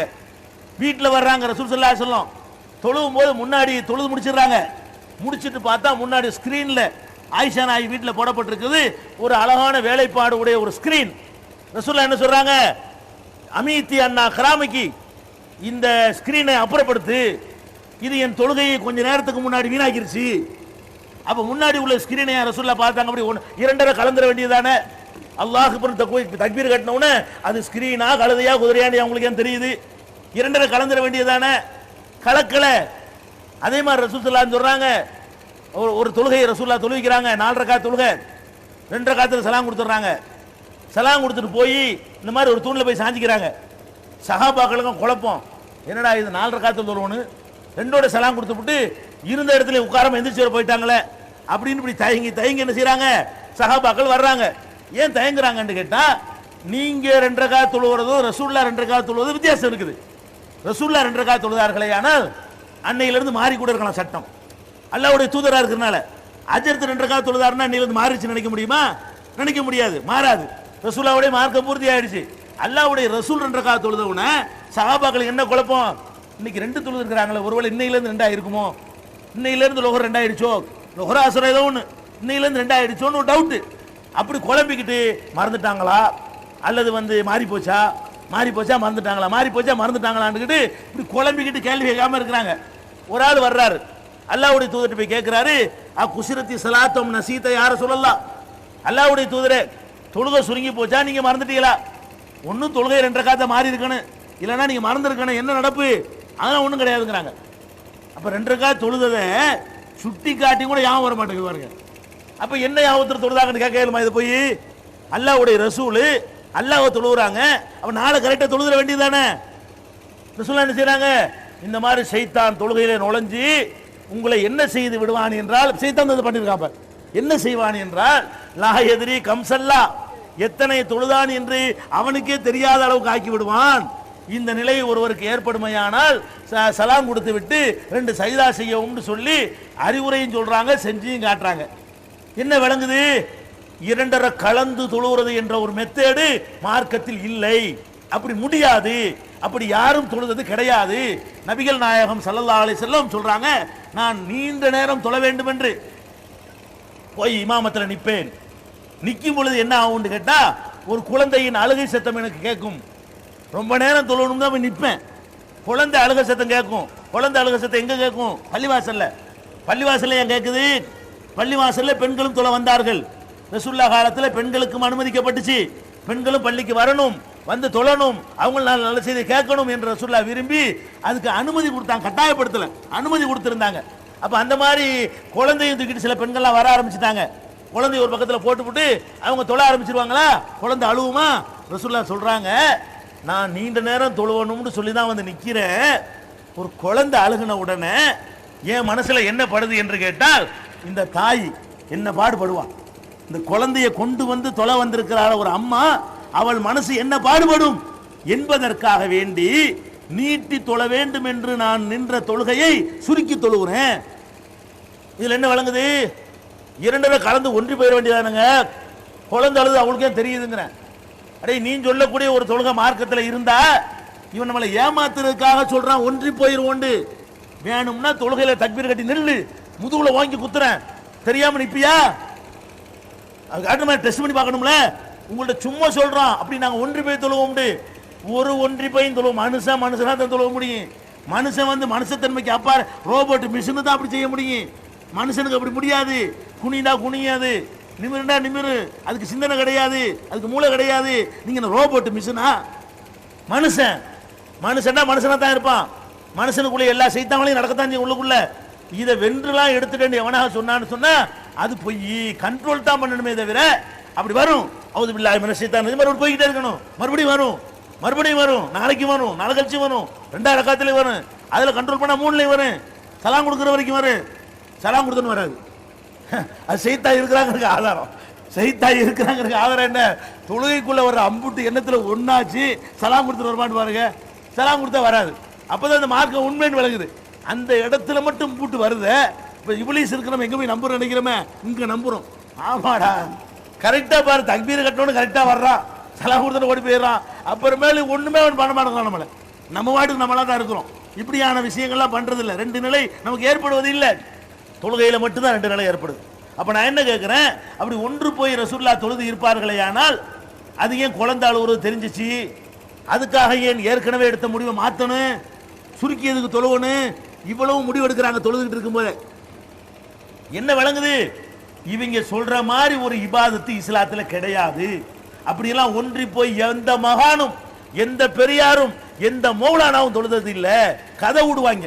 இந்த தப்லீக் தாலீம் தொகுப்புல தப்லீக் ஜமாத்துடைய கட்டுக்கதை பயான் என்ன செய்வாங்க, கதை விடுவாங்க. எப்படி ஒரு பெரியாருக்கு முள் குத்தி விட்டது, அல்லது வாள் யுத்தத்தில் வாள் அப்படி போய் விட்டது, இந்த பக்கம் குத்தின வாள் அங்கிட்டு பார்க்க வந்துருச்சான், உருவுறாங்களாம், எடுக்க முடியலையாம். அப்புறம் யாரோ ஆலோசனை சொன்னாங்களாம், நீங்கள் அவருக்கு சிகிச்சை செய்ய நினைத்தால் அவரை தக்பீர் கட்ட சொல்லுங்கள், தக்பீர் கட்டின பிறகு உருவுங்கள், அப்படியே கட்ட மாதிரி கிடப்பார், நீங்க எடுத்துடலான்டாங்களாம். அவர் தக்பீர் கட்டினாராம், அப்படி எடுத்தாங்களா, அவருக்கு ஒண்ணுமே தெரியலையா, சலாம் கொடுத்து பார்த்துட்டு எடுத்துடலான்டாங்களாம், எடுத்துட்டோம்டாங்களாம். அடே பாவிகளா, கதை விடுறதுக்கு ஒரு அளவு வேணாமா? எந்த பெரியார் அப்படி நடக்க முடியும்? கதை விடுறதுக்கு ஒரு லிமிட் வேணாமா? அது அலி ரலியல்லாஹு சொல்லுவான், ஒருத்தன் அபு ஹனீஃபாமா, ஒருத்தன் அந்த பெரியாருமா, ஒருத்தன் இந்த பெரியாருமா, ஆளை மாத்திக்கிட்டு புதுசு புதுசா என்ன செய்வாங்க, கதை சொல்லுவாங்க. இன்னொரு பெரியார் தொழுதுகிட்டு இருந்தாராம் போய்கிட்டே இருக்கலாம், குருவி பறந்துகிட்டே இருந்துச்சான், அது தலையில வந்து கூடு கட்டுச்சான், அதுவும் தெரியலையா. கூடு கட்டுறது என்ன அர்த்தம், அது ஒரு 4 மணி நேரம் 5 மணி நேரமா ஆகும்ல, அவ்வளவு நேரம் நிக்கிறாரா, அது கூடு கட்டிட்டு போச்சான். இப்படி தொழ வேண்டும், நீ நெல்லு செஞ்சு காட்டு, நான் குத்தி காட்டுறேன், வழி தெரியாம நெல்லு பார்ப்போம், அதுல கூடு கட்டி பாரு. அடை செஞ்சு காட்டுறா, முன்னாடி கதையில காட்டுவீங்கடா, நடைமுறையில இவனுக்கு காட்ட இயலாது, பிராக்டிக்கலா காட்ட இயலுமா, ஒருத்தனை காட்ட இயலுமா அப்படி. அப்ப நபிகள் நாயகம் ஸல்லல்லாஹு அலைஹி வஸல்லம் என்ன அளவுக்குன்னா, இப்ப பாருங்களேன், ஒரு முஆத் ரலியல்லாஹு அன்ஹு அவர்கள் ஒரு பகுதியில் இமாமா நியமிக்கப்பட்டிருக்கிறாங்க.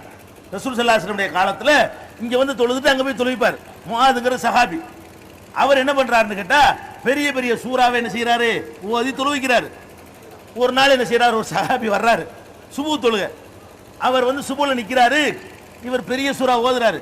இவருக்கு ஆத்திரம் வந்துருச்சு, என்னென்றால் போட்டு நீட்டிட்டு இருக்கிறாருன்னு சொல்லி அவர் இமாமத்துல இருந்து கட் பண்ணி தனியா தொழுதுட்டு அவரோட போயிட்டாரு. இமாம நிக்க வச்சுக்கிட்டு அவர் ருக்கு செய்யறதுக்குள்ள இவர் 2 காத்தி முடிச்சுட்டு போயிட்டாரு. இவரோட ஒரேடியா நீட்டா என்ன பண்ணுவாரு, இவரோட பெருசா நீட்டாரு பக்கரா ஓத ஆரம்பிச்சிட்டாரு போல இருக்கு. இவர் பார்த்தாரு, இது இப்ப முடியாது அப்படின்னு சொல்லிட்டு அவர் பாட்டுக்கு இமாமத்துல சேர்ந்த ஒருத்தர் தொழுகையை கட் பண்ணி விட்டு அவரே தொழுதுட்டு எந்திரிச்சு போயிட்டாரு. அது கோபம், சகாபாக்களுக்கெல்லாம் கோபம், ஒரு மனுஷன் தொழுகையில சேர்ந்து விட்டு இந்த மாதிரி உடைச்சு விட்டு போயிட்டானே, ஆத்திரப்பட்டு ரசூலுல்லாஹ் வந்து என்ன செய்யறாங்க, அல்லாஹ்வுடைய தூதர் உங்களுக்கு செய்தி தெரியுமா, இன்னாருடைய மகன் இன்னார் வந்தாரு, தொழுகையில சேர்ந்தாரு, இடையில கட் பண்ணி ஓடி போயிட்டாரு, கூப்பிட்டு விசாரிங்க அப்படிங்கிறாங்க. ரசூல் ஸல்லல்லாஹு அலைஹி வஸல்லம் கூப்பிடுறாங்க, விசாரிக்கிறாங்க. அவர் என்ன சொல்றாரு, அல்லாஹ்வுடைய தூதரே, நான் கட் பண்ணிட்டு போன நெசந்தான், ஏன் பண்ண தெரியுமா, நாங்க இரவு நைட் ஷிஃப்ட் வேலை பார்க்குற ஆளுக்க, இரவுல போய் அந்த வயல் அதை முடிச்ச பிறகு வந்து சுபு தொழுதுட்டு போய் படுக்கணும்னு நாங்க வருவோம், ராத்திரி பூரா தூங்காம இருப்போம். இந்த ஆள் பாட்டுக்கு இழுத்தாருன்னு சொன்னா நாங்க தூங்குறதா தொழுவுறதா, வளவலன்னு இவர் இழுத்ததுனால நாங்க என்ன பண்ணிவிட்டோம், நாங்க வேகமா முடிச்சுட்டு போய் படுத்துட்டோம் அப்படின்ற உடனே ரசூலுல்லாஹ் என்ன கேட்கல, என்ன தொழுதுருக்க நீ, என்ன கவனம் இல்லாம தொழுத, தக்பீர் கட்டிட்டு உனக்கு எப்படி யாவமெல்லாம் வந்துச்சு அப்படியே கேட்டாங்க. அவரை கூப்பிடுறாங்க, இமாம் பத்தானு யாமால் அதை குழப்பம் பண்ணிட்டு இருக்கிறியா நீ, எப்படி நீட்டுவ நீ, பின்னாடி உள்ள பலவீனமா இருப்பான், சின்ன பையன் இருப்பான், ஏழைகள் நோயாளிகள் இருப்பாங்க, தேவை உள்ளவர்கள் இருப்பார்கள், எப்படி நீ தொழுகையை நீட்ட போச்சு. அவரை கண்டிச்சாங்களே தவிர தொழுகையை கட் பண்ணிட்டு போனாரே அவரை கண்டிக்கல. என்ன வழங்குது, அது கூட நீங்கள் செய்யலாம், இமாம் நீட்டாரா அவ்வளவு வேண்டியதில்லை. தொழுதுகிட்டு இருக்கும் பொழுது பாம்பு அடிக்கலாம்னு மார்க்கத்தில் இருக்கா, தேர் அடிக்கலாம் இருக்குதா, அதுல என்ன வழங்குது, நீ சொல்ற தொழுகை இருந்தா பாம்பு எப்படி அடிப்ப, அப்படி போய் 2 1.5 கலந்துட்டா, பாம்பும் தெரியாது பள்ளியும் தெரியாதப்பா, அடே மார்க்கத்தில் என்ன இருக்குது, தொழுவும் போது பாம்பு அடிக்கலாம் இருக்க, அப்ப என்ன அர்த்தம், பாம்பு வருதான்னு பாத்துக்க. மணி இன்னைக்கு செல்போன் அடிச்சுட்டு போயிடுறாங்க, சஜிதாவில் நின்று அங்கேயும் கண்ணை வச்சுக்கிறேன்னு தூக்கிட்டு போடுவாங்க. நம்ம இவைகளை வேணா அது செய்யணும், ஒண்ணு வேணாம், இந்த இந்த சொல்லக்கூடிய பயிலும் செல்போன் கண்டிப்பா வச்சிருப்பாங்க, தொழுவும் போது சுட்டு போயிருங்க, தொழுவும் போது என்ன செய்யுங்க, செல்போன் தூக்கிட்டு போடுங்க, விரட்டிக்கிட்டு வருவானா, அப்படியே முடிச்சுட்டு எங்க என் செல்போன் கேட்பானா, அடே ஏமாத்தானே செய்றீங்க. இப்படி ஒரு தொழுகை மார்க்கத்தில் உண்டா? அல்லாஹ்வுடைய தூதர் ஸல்லல்லாஹு அலைஹி வஸல்லம் சொல்றாங்க, அவ்வளவு வேணாம், இதுதான் பெரிய விஷயம்.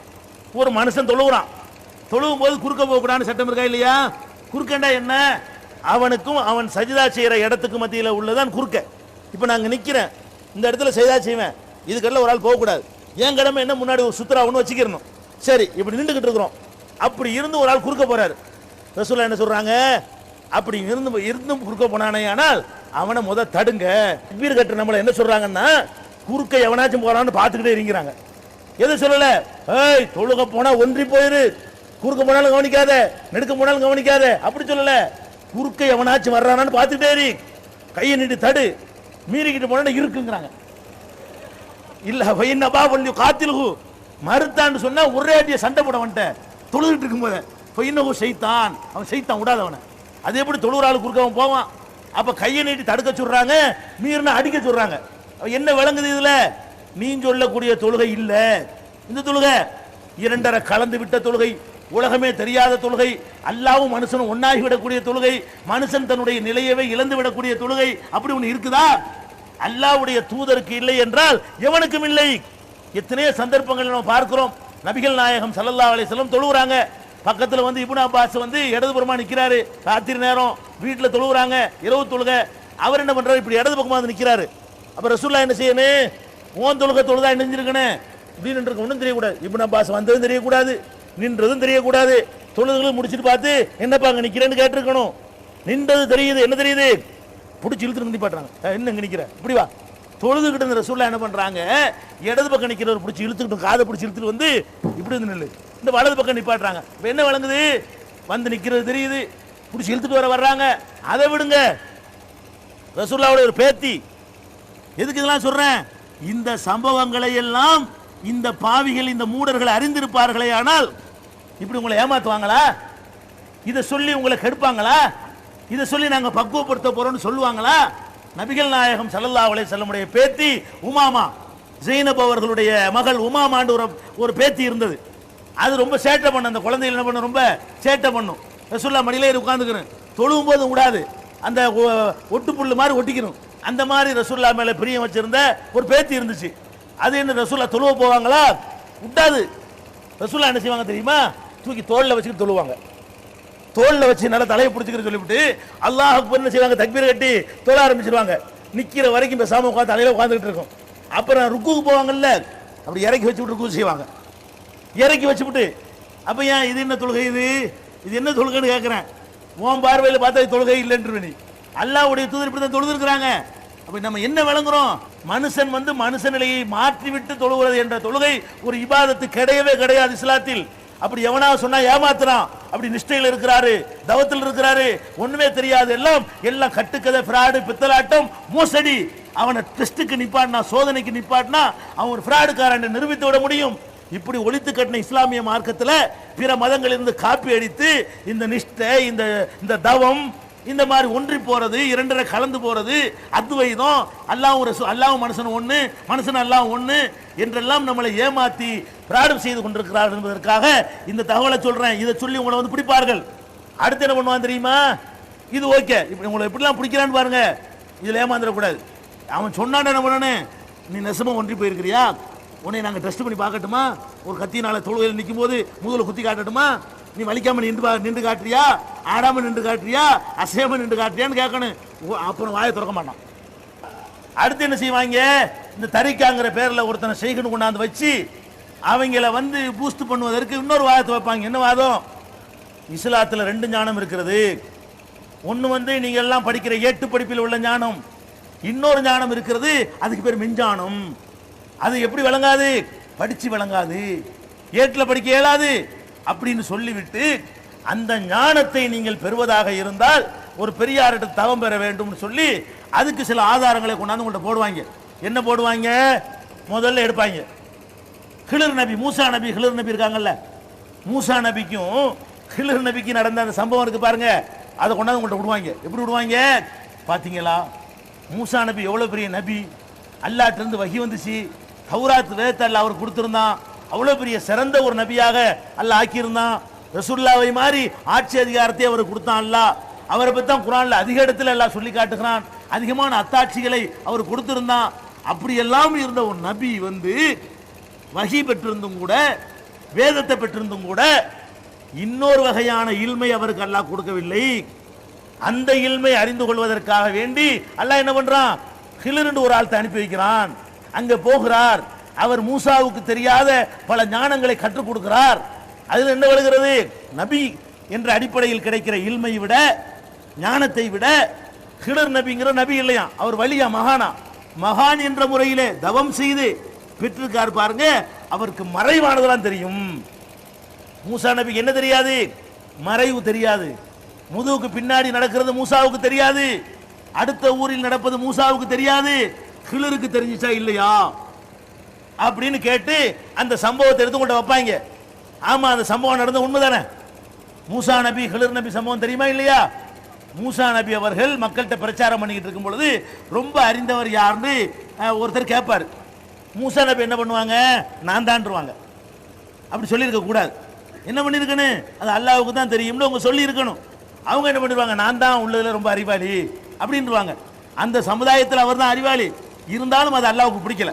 நான் தான் அறிவாளின்னு சொன்னது அல்லாஹ்வுக்கு பிடிக்காதனால, அப்படியா விஷயம், நீங்க இந்த நாட்டில் போங்க, அவர்கிட்ட 4 செய்தியை தெரிஞ்சுக்கிட்டு வாங்க, இப்போ உங்களை விட அவர் அறிவாளின்னு காட்டுறேன் அப்படின்னு எல்லாம் அனுப்பி வச்சிடறான். வந்தா அந்த ஹிலருன்ற ஆள் உட்கார்ந்துருக்காரு. 2 பேரும் சீடர்களோட வர்றாங்க. ஹிலருங்கிறவர் உட்கார்ந்துருக்கிறாரு. உட்கார்ந்த உடனே அதுலேயே வருது, அந்த ஹதீஸ்ல, புகாரில் வரக்கூடிய ஹதீஸ்ல வரும், இவங்க சொல்றதெல்லாம் பொய்ங்கிறதுக்கு ஆதாரம். வந்தவனை கேட்பாரு, அஸ்ஸலாமு அலைக்கும் பாரு. யாரு? மூசா நபி. யார்கிட்ட போய்? ஹிலர்கிட்ட போய் சொல்லுவாரு. ஹிலர் என்ன பண்ணணும்? வாங்க மூசா, உங்களை தான் எதிர்பார்த்து கொண்டிருந்தேன், இப்பதான் அல்லாஹ் எனக்கு சொன்னான் அப்படின்னு சொல்லணும். நீ என்னப்பா சலாமலாம் சொல்ற, இது எப்படி உனக்கு தெரியுங்கிறார். அவர் யாருன்னு இவருக்கு தெரியல. என்ன செய்யறாருன்னு கேட்டா, எப்படி இந்த அஸ்ஸலாமு அலைக்கும்ங்கிறிய இதெல்லாம் ஒரு நபிக்கு தானே தெரியும், அல்லாஹ்வுடைய மார்க்கத்தை பெற்றவருக்கு தானே தெரியும், நீ அறிமுகம் இல்லாத ஆளா இருக்கிறிய, நீ வந்து அஸ்ஸலாமு அலைக்கும் சொல்றிய அப்படின்னு சொல்லி அவர் கேட்கிறாரு. அவர் மூசா நபி சொல்றாங்க, நான் தான் மூசா அப்படிங்கிறாங்க. உடனே அவருக்கு என்ன தெரிஞ்சுக்கணும், ஓ அந்த மூசா நீங்க தானா அப்படின்னு கேட்டிருக்கணும். இவர் திருப்பிட்டு கேட்கிறாரு, மூசா பனி இஸ்ராயில், இந்த பனி இஸ்ராயிலுக்கு ஒருத்தர் வந்தா சொல்றாங்க, அவர் தானே நீங்க அப்படின்னு கேட்கிறாங்க. ஆமாங்கிறாரு. அடுத்து ஹிலர் கேட்கிறாரு, ஃபமா ஷானுக, என்ன விஷயமா வந்திருக்கிறீங்க? இதெல்லாம் புகார்ல வருது. என்ன விஷயமா வந்து, என்ன என்ன அர்த்தம்? அப்ப இவர் யாருன்னு தெரியல, இவர் முஸ்லிமான்னு தெரியல, பேரை சொன்னவனையும் தெரியல, எதுக்கு வந்திருக்காருன்னு தெரியல. என்ன கேட்கிறாரு? ஃபமா ஷானுக, எதுக்கு இப்போ வந்திருக்கிற? இந்த மாதிரி அல்லாஹ் வர சொன்னா வந்திருக்கிறேன். ஓ அப்படியா? அப்படின்னா வா. இது என்ன விளங்குது? ஹிலர் நபிக்கு ஒண்ணுமே தெரியலன்னு விளங்குது. எது தெரியல? பக்கத்தில் நிக்கிற ஒரு ஆளை முகம் தெரியுது, அவர் யாருங்கிறது தெரியல. இதுதான் ஹிலர் நபி. இவங்க என்ன பண்றாங்க? அவருக்கு பெரிய மகத்தான ஞானம் இருந்துச்சு. என்ன ஞானம் இருந்துச்சு? ஒண்ணுமே ஞானம் கிடையாது. சும்மா ஒரு அனுபவ அறிவு எல்லாம் கொடுத்துருந்தான். பெரிய மறைவான விஷயங்களோ இல்லாத தத்துவத்தை கண்டுபிடிச்சு சொல்லக்கூடிய அறிவே கொடுக்கல. 2 பேரும் கப்பலில் போயிட்டு இருக்கிறாங்க. உதாரணத்தை பாருங்களேன். 2 பேரும் கப்பலில் போயிட்டு இருக்கிறாங்க. கப்பலில் போயிட்டு இருக்கும்போது என்ன செய்யறாரு? ஹிலர் என்ன செய்யறாரு? நல்ல கப்பலை உடைக்கிறார். கப்பலில் போயிட்டு இருக்கும்போது கரையில் இறங்கக்கூடிய நேரம் வந்த உடனே கப்பலில் ஒரு ஓட்டையை போட்டு அதை சேதப்படுத்துறாரு. உடனே என்ன பண்றாங்க? மூசா நபி, என்னப்பா இது, ஓசியை நம்மளை ஏற்றிட்டு வந்தாங்க கப்பலில், இதை போய் உடைச்சு நாசமாக்கிட்டிய அப்படின்னு சொல்லி அவர் கேட்கிறாரு. ஹிலர் சொல்றாருன்னு கேட்டா, இல்ல இங்க ஒரு ராஜா ஒருத்தர் இருக்கிறான், அவன் நல்ல கப்பலை தான் சீஸ் பண்ணி எடுத்துக்கிடுவான், இது ஒரு டேமேஜ் பண்ணி வச்சோம்னா டேமேஜ் வேணான்றுவான், டேமேஜை வந்து அதை வந்து பழுது பார்த்துக்கலாம், அந்த மக்களுக்கு உதவி செய்வதற்காக வேண்டி தான் அந்த கப்பலை சேதப்படுத்தினேன் அப்படிங்கிறாரு. இது மூசாவுக்கு தெரியல, ஹிலர் நபி தெரிஞ்சிருக்கு. பார்த்தீங்களா, இது மறைவான ஞானம் இல்லையா? இது என்ன மறைவான ஞானம்? அந்த பகுதியில் வாழ்ந்த ஒரு மனுஷனுக்கு அந்த ஏரியாவுடைய நிலவரம் தெரியும், அந்த பகுதியில் வாழாத ஒரு ஆளுக்கு தெரியாது. பக்கத்தில் ஒரு ராஜா இருக்கிறாருங்கிறது, நல்ல கப்பல்லாம் எடுத்துக்கிடுவாங்கிறது, ஓட்ட போட்டா எடுக்க மாட்டாங்கிறது அம்புட்டு பேரும் தெரிஞ்ச விஷயமா தான் இருக்கு. இது வகையில் வர்ற மேட்டரா இது? அல்லாஹ் என்ன காட்டுறான்? எனக்கு தான் தெரிய முடியலப்பா, இப்படிலாம் தெரிஞ்சுக்கிற வழிமுறை இருக்குது. ஒரு ஆளுக்கு தெரியாது, ஒரு ஆளுக்கு தெரியும். ஒரு வீட்டில் நடக்கிற சம்பவம் வீட்டுக்காரனுக்கு தெரியும், பக்கத்து வீட்டுக்காரருக்கு தெரியாது. இப்படி எவ்வளோ விஷயம் இருக்கிறது. நான் தான் அனைத்தையும் தெரிஞ்சவன் எப்படி சொல்லலாம்? இப்படி தான் ஹிலர் நபி சொன்னாங்களே தவிர இதில் என்ன மறைவான விஷயம் இருக்கிறது? ஒன்றுமே கிடையாது. அதுக்கப்புறம் என்ன செய்கிறாங்க? ஒரு ஊருக்கு போகிறாங்க. அந்த ஊரில் போய் சோறு கேட்குறாங்க. அந்த காலத்தில் சோறு கொடுக்கறது சோறுனா என்ன? உணவு, சோறோ ரொட்டியோ, அந்த ஊரில் என்ன உணவோ அது கொடுக்கணும். எழுதப்படாத விதி. ஏன் எழுதப்படாத விதி? அந்த காலத்தில் ஹோட்டல் கிடையாது. கடைநல்லூருக்கு நான் வர்றேன்னு வைங்க, 1000 வருஷத்துக்கு முந்தி நீங்கள் யாரும் சோறதுனா செத்து போயிடுவேன். ஏன்? கடை இல்லை, ஹோட்டல் இல்லை. விருந்து கொடுப்பது என்பது அந்த காலத்தில் எழுதப்படாத சட்டமாக கடமையாக இருந்தது. போய் விருந்து கேட்குறாங்க, அந்த ஆளுக்கு விருந்து தர மாட்டேன்ட்டாங்க, போயான்ட்டாங்க. அப்புறம் என்ன பண்ணுறாங்க? அந்த ஊரில் போய் பார்க்குறாங்க, ஒரு வீடு செவரை இடிஞ்சு விழுகிற ஒரு நிலையில் ஒரு கட்டிடம் இருக்கிறது. அந்த செவத்தை கொஞ்சம் சரி பண்ணி என்ன செய்கிறாங்க? ஒழுங்குபடுத்துகிறாங்க. மூசா நபி சண்டைக்கு போகிறாரு. யார்கிட்ட? ஹிலர்கிட்ட. என்னப்பா இது, நல்லா ஒரு இந்த ஊருக்கு வந்தால் சோறு கூட தர மாட்டேன்ட்டாங்க, இந்த ஊரில் உள்ள ஒரு செவத்தை நிமித்தி வைக்கணுமா? இந்த ஊருக்காரங்களுக்கு உதவி செய்யணுமா? சோறாச்சும் தந்தாங்களா அப்படின்னு சொல்லி கேட்குறாரு. அப்போ ஹிலர் நபி சொல்கிறாங்க, இல்லை இல்லை, இது கீழே ஒரு புதையல் இருக்குது, இப்போ விழுந்துருச்சுன்னு சொன்னால் அந்த புதையலை வந்து அடுத்தவங்க எடுத்துக்கிடுவாங்க, இது நல்ல ஒரு நல்லடியாருடைய பிள்ளைகளுக்கு சொந்தமானது, அவங்க பெருசாக போய் எடுத்துக்கிறேன்னு அந்த செவத்தை நிமித்தி வச்சோம்னு சொன்னால் அந்த புதையல் காப்பாற்ற அப்படின்னு சொல்லிட்டு அவர் காரணம் கற்பிக்கிறார். உடனே காட்டு. பார்த்தீங்களா, இது மூசாவுக்கு தெரிஞ்சதா? யாருக்கு தெரிஞ்சிருக்கிறது? ஹிலர் நபிக்கு தெரிஞ்சிருக்கிறது. சரி, ஹிலர் நபிக்கு இதெல்லாம் தெரிஞ்ச அந்த ஊரில் சோறு தர மாட்டானே தெரியல. அது அல்லாஹ் என்ன சொல்றான்னு கேட்டா, இஸ்தத்தாமா அகலகாண்டு வருது. 2 பேரும் போய் ஊரில் சோறு கேட்டாங்க. ஏன் இவருக்கு மறைவானலாம் தெரியும் தானே? சோறு கேட்டால் தரமாட்டான்னு சொல்ல வேண்டியதானே? சோறு கேட்டாங்களாம், அபவ் ஐயோ லைஃபுகுமா, சோறு கொடுக்கறதுக்கு அந்த ஊருக்காரங்களாம் மறுத்துட்டாங்கலாம் வருது. அப்போ ஹிலர் நபிக்கு எது தெரியல? செவத்துக்கு கீழே இருந்த புதையல் தெரிஞ்சிச்சு, இந்த ஊருக்காரன் சோறு கேட்டால் தரமாட்டாங்கிறது தெரியல. கேட்காம போக வேண்டியதானே? இந்த ஊருக்கு போனால் சோறு தர மாட்டாங்கன்னு என்னதே ஆல்ரெடி தயார் பண்ணிட்டு வர வேண்டியதானே? கட்டி சுத்த கண்டுட்டு வர வேண்டியதானே? இந்த ஊரில் கிடைக்கான்னு தெரியணுமா? இல்லையா? தெரியாது. மனுஷன் தான். இது யாருக்கும் தெரியும். அந்த ஊரில் அந்த குடும்பத்துக்கு தெரிஞ்சவங்களாக இருந்தா, நண்பர்களாக இருந்தா, அந்த குழந்தைகளை பற்றி அறிந்தவர்களாக இருந்தா அது கீழே ஒரு சாமான் இருக்குது அப்படிங்கிற ஒரு செய்தியை மனிதர்கள் வாயிலாக கூட அறிந்திருக்க முடியும். அப்ப இதை வச்சுக்கிட்டு ஞானம்ங்கிறாங்க. என்ன ஞானம் இருக்குது இதுல? நீங்க சொல்லக்கூடிய ஞானம் உண்மையா இருந்தா சோறு தர மாட்டாங்கிற ஞானம் ஏன் தெரியல? இதெல்லாம் ஒரு ஆதாரமா? ரெண்டு பேரும் போவாங்க, போயிட்டு இருக்கும்போது ஒரு பையன் ஒருத்தன் விளையாடிட்டு இருப்பான், ஒரு இளைஞன் விளையாடி இருந்தோன்னு செய்வாங்க, அவரை ஒரே இருக்காரு காலி பண்ணி விடுவார். என்னப்பா அநியாயமா ஒரு ஆளை கொண்டு விட்டிய? மூசா நபி கேட்பாரு, அநியாயமா ஒருத்தனை கொண்டு விட்டிய? அவர் என்ன செய்யறாரு? இப்போ ஹசீனா யுரிஹிகுமா துகையானு குஃப்ரா, பெற்றோர்களை வழிகெடுத்து நாசமாக்கிடுவான்னு நம்ம பயப்பட்டோம், இவன் செய்யற சேட்டை சரியில்லைன்னு சொல்லிட்டு அவர் கொண்டு விட்டார். உடனே என்ன பண்ணுவாங்க பாத்தீங்களா, ஒரு சின்ன பிள்ளைய கொல்லலாமா, நாளைக்கு பெரிய ஆள் ஆகி அவன் என்ன செய்வாங்கிறதெல்லாம் யாருக்கு தெரிஞ்சிச்சு? ஹில்ரு நபிக்கு தெரிஞ்சு. யாருக்கு தெரியல? மூசா நபிக்கு தெரியல. அப்படின்னு சொல்லி அந்த சம்பவத்தில் ஈடுபட்டவனை சின்ன குழந்தை மாதிரி ஆக்கிடுவாங்க. 5 வயசு குழந்தை மாதிரி, 10 வயசு குழந்தைய கொலை பண்ண மாதிரி ஆக்கிடுவாங்க. குலாமுக்கு அப்படி ஒன்றும் அர்த்தம் கட்டாயம் கிடையாது. குலாம் என்ற வார்த்தை அந்த குரானில் இடம்பெற்றிருக்கிறது. அப்ப அந்த குலாமை கொலை செய்தார் என்றால் குலாம் என்ற வார்த்தை பெரும்பாலும் இளைஞர்களுக்கு தான் சொல்லப்படுகிறது. இளைஞனா இருந்திருக்கிறான், இளைஞனா இருந்து பெற்றோரை டார்ச்சர் பண்ணிட்டு இருந்திருக்கிறான், அவங்களே வழிகெடுத்துக்கிட்டு இருக்கிறான். அது ஊருக்குலாம் தெரிஞ்ச விஷயமா இருக்குது. அவர் அந்த பகுதியில் வசிச்சதுனால அவருக்கும் தெரியுது, நாளைக்கு வளர்ந்து பெரிய ஆளா போய் கெடுப்பாங்கிறத இப்பவே செஞ்சுட்டு இருக்கிறான் தான் வருது. அதுக்காக அப்படி செஞ்சாரு. இந்த படுவா நல்ல பெற்றோரை வழிகெடுத்து கொண்டிருக்கிறான்னு போட்டு இழுத்து போட்டு அவர் கொண்டு விட்டாரு. இந்த மூணையுமே எப்படி செஞ்சேங்கிறாரு? அல்லாஹ்வுடைய உத்தரவுப்படி தான் நான் செஞ்சேன், நானா செய்யலை என்று வேற சொல்றாரு.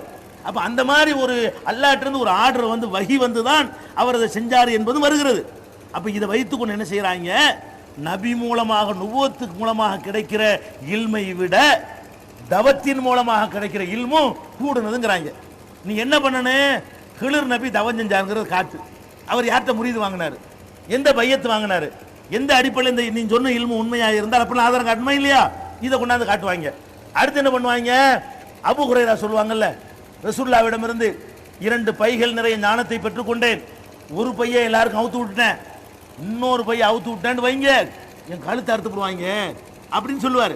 உடனே என்ன செய்வாங்க பாத்தீங்களா, ரசூலுல்லாஹ் அபூ ஹுரைராட்ட 2 கொடுத்தார்கள். அபூ ஹுரைரா ஒன்னைத்தான் தந்தார்கள், ஒன்ன சொல்லாமலே மூத்தா போய் விட்டார்கள். இது என்ன விளங்குகிறது? எல்லாருக்கும் கொடுத்த ஞானம் ஒன்று இருக்கிறது, ரகசிய ஞானம் ஒன்று இருக்கிறது. அது அபூ ஹுரைரா அப்படிமாங்க. நீங்க திருப்பி அதில் கேட்டுப்படலாம், ஆமா அபூ ஹுரைரா தான் ஒத்தட்டையும் சொல்லாமல் போயிட்டார், உனக்கு எப்படி கிடைச்சது? அபூ ஹுரைரா நீ எப்போ இது ஆதாரம் காட்டலாம்? அது 2-3 ஆள்கிட்ட சொன்னார்னு காட்டு. அபூ ஹுரைரா 3 பேர்ட்ட சொன்னாரு, 30 பேர்ட்ட சொல்லலன்னு காட்டு. அவர் தான் யார்ட்டையும் சொல்ல மாட்டேன்ட்டாரு, ஒத்தட்டையும் சொல்லாம மூத்தா போயிட்டாருன்னு சொன்னா அந்த ஞானம் உனக்கு எப்படி கிடைச்சு? அப்ப ஃப்ராடுன்னு வழங்குதா? அவர் என்ன சொன்னாரு? அபூ ஹுரைராவுக்கு 2 விதமான ஞானத்தை ரசூலுல்லாஹ் சொன்னாங்க. உண்மைதான். எந்த ஞானம்? ஒன்னு இபாதத்து, தீனு, வணக்க வழிபாடுகள் சம்பந்தப்பட்ட ஞானம். இன்னொரு ஞானம் என்னன்னு கேட்டா, எதிர்காலத்தில் நடக்கக்கூடிய சில நிகழ்வுகள், அதுக்கு மார்க்கத்து சம்பந்தம் இல்லை. இவன் ஆட்சிக்கு வருவான், அவன் ஆட்சியில் இது நடக்கும், இவன் ஆட்சியில் அது நடக்கும் அப்படின்னு சில செய்திகள், இதுல மார்க்கத்துக்கு எந்த சம்பந்தமும் இல்லை. இதை சொல்லி இருந்தார்னு சொன்னா அன்றைய ஆட்சியாளர்கள் கருத்தை அறுத்துப்பாங்க.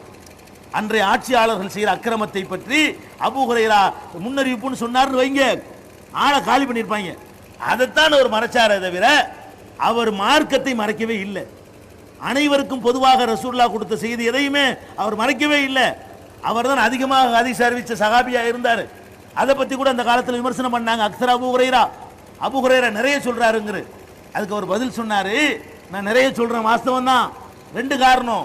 ஒரு காரணம் என்னன்னு கேட்டா, நீங்க எல்லாம் வியாபாரத்துக்கு போய் சம்பாரிச்சுட்டு இருந்தீங்க, நான் பள்ளிவாசல்ல கடந்தவன், ரசூலுல்லாஹ்ட்ட அதிகமா கேட்டவன் அதிகமா அறிவிக்க இயலும். நீ உன் தொழிலுக்கு வியாபாரத்துக்கு போயிட்டு இருந்த. 2வது காரணம், அல்லாஹ்வுடைய வேதத்தில் 2 வசனம் இருக்கிறது, மார்க்கத்தை மறைப்பவர்களுக்கு கடுமையான தண்டனை என்று அந்த வசனங்கள் சொல்கிறது. அதுக்கு பயந்துதான் அறிவிச்சுக்கிட்டு இருக்கிறேனே தவிர நிறைய அறிவிக்கணுங்கிறதுக்கான அறிவிக்கல அப்படிங்கிறார். இப்ப என்ன விளங்குது? அபூ ஹுரைரா மார்க்கத்தை மறைக்க மாட்டார். மார்க்கம் என்று எதையாவது அல்லாஹ்வோ ரசூலோ சொல்லி இருந்தால் அது அப்படியே மக்கள்கிட்ட வைக்கக்கூடியவர் தான். மார்க்கத்துக்கு சம்பந்தம் இல்லாத சில செய்திகளை தான் அவர் மறைத்திருக்கிறார். அது யாருக்கும் தேவையில்லாத விஷயங்கள். இப்படி விளங்குறதை விட்டுவிட்டு அபூ ஹுரைராவுக்கு 2 இல்மு இருந்துச்சு, ஒரு இல்மு சொன்னாரு, ஒரு இல்மு சொல்லல, அதை நாங்க சொல்ல போறோம்னா உனக்கு எப்படி தெரியும்? அதை சொல்லு. அடுத்து என்ன பண்ணுவாங்க? அலி ரலியல்லாஹு அன்ஹு எந்த தரிக்கா எடுத்து பாருங்களேன், எல்லா கள்ள பயிலும் என்ன பண்ணுவான்னு கேட்டா அங்க கொண்டே முடிப்பான். எங்க கொண்டே முடிப்பான்? எல்லாம் அலி. சாதிலியா தரிக்கான்னு எடுத்துக்கிறங்க. ஓன் செய்கை யாரு, ஓன் செய்கை யாரு, ஓன் செய்கை யாரு, ஓன் செய்கை யாருன்னு போனா அப்படியே போய் ஹசன் பஸ்ரி வருவார், இடையில அப்துல் கார் ஜிலானி வருவார் கண்டிப்பா. அவருக்கு தாண்டி எப்படி போனா ஹசன் பஸ்ரி வருவார். அப்படி இன்னும் கொஞ்சம் தாண்டி போனீங்கன்னா அலின்னு வந்து முடிச்சு விடுவாங்க. அலி மர்மம் இல்லையா? அதுக்காக வேண்டி ரசூலுல்லாஹ் என்ன பண்ணாங்க, சிறப்பான சில விஷயங்களை அவருக்கு மட்டும் சொன்னாங்க. பயான்ல பண்ண விஷயத்தான் நீங்க ஹதீஸ் சொல்லிட்டு இருக்கிறீங்க, குர்ஆன் சொல்லிட்டு இருக்கிறீங்க. பொதுமக்களுக்கு சொன்னது, தேர்ந்தெடுக்கப்பட்ட அடியார்களுக்கு சொன்ன விஷயம் இருக்குதே, அதெல்லாம் மர்மவனுக்கு சொல்லி வச்சிருந்தாங்க. அந்த மர்மம் என்ன பண்ணார் தெரியுமா? வேண்டப்பட்ட ஆட்களை தேர்ந்தெடுத்து சொல்லி கொடுத்தாரு. அவர் தேர்ந்து பெற்றவங்க அடுத்தவங்களுக்கு சொன்னாங்க. அப்படியே தான் எங்களுக்கு வருதுமாங்க. இது யார் சொல்லுவான்? சாதிரியாவும் இப்படி தான் சொல்லுவான், காதிரியா இப்படி தான் சொல்லுவான், சிஸ்தியா இப்படி தான் சொல்லுவான், சுகரவர்தியா இப்படி தான் சொல்லுவான், நக்ஷபந்தியா இப்படி தான் சொல்லுவான், நூறுஷா இப்படி தான் சொல்லுவான்.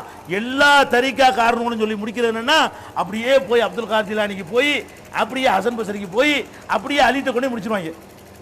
இந்த கட்டுக்கதை நேத்து வந்தது இல்லை, அலி ரலியல்லாஹு அன்ஹு காலத்தில் விட்டாங்க இந்த கதையை. இவங்க விட்டது இல்லை, இவங்களுக்கு அப்ப அந்த காலத்தில் இருந்திருக்கானுவோ.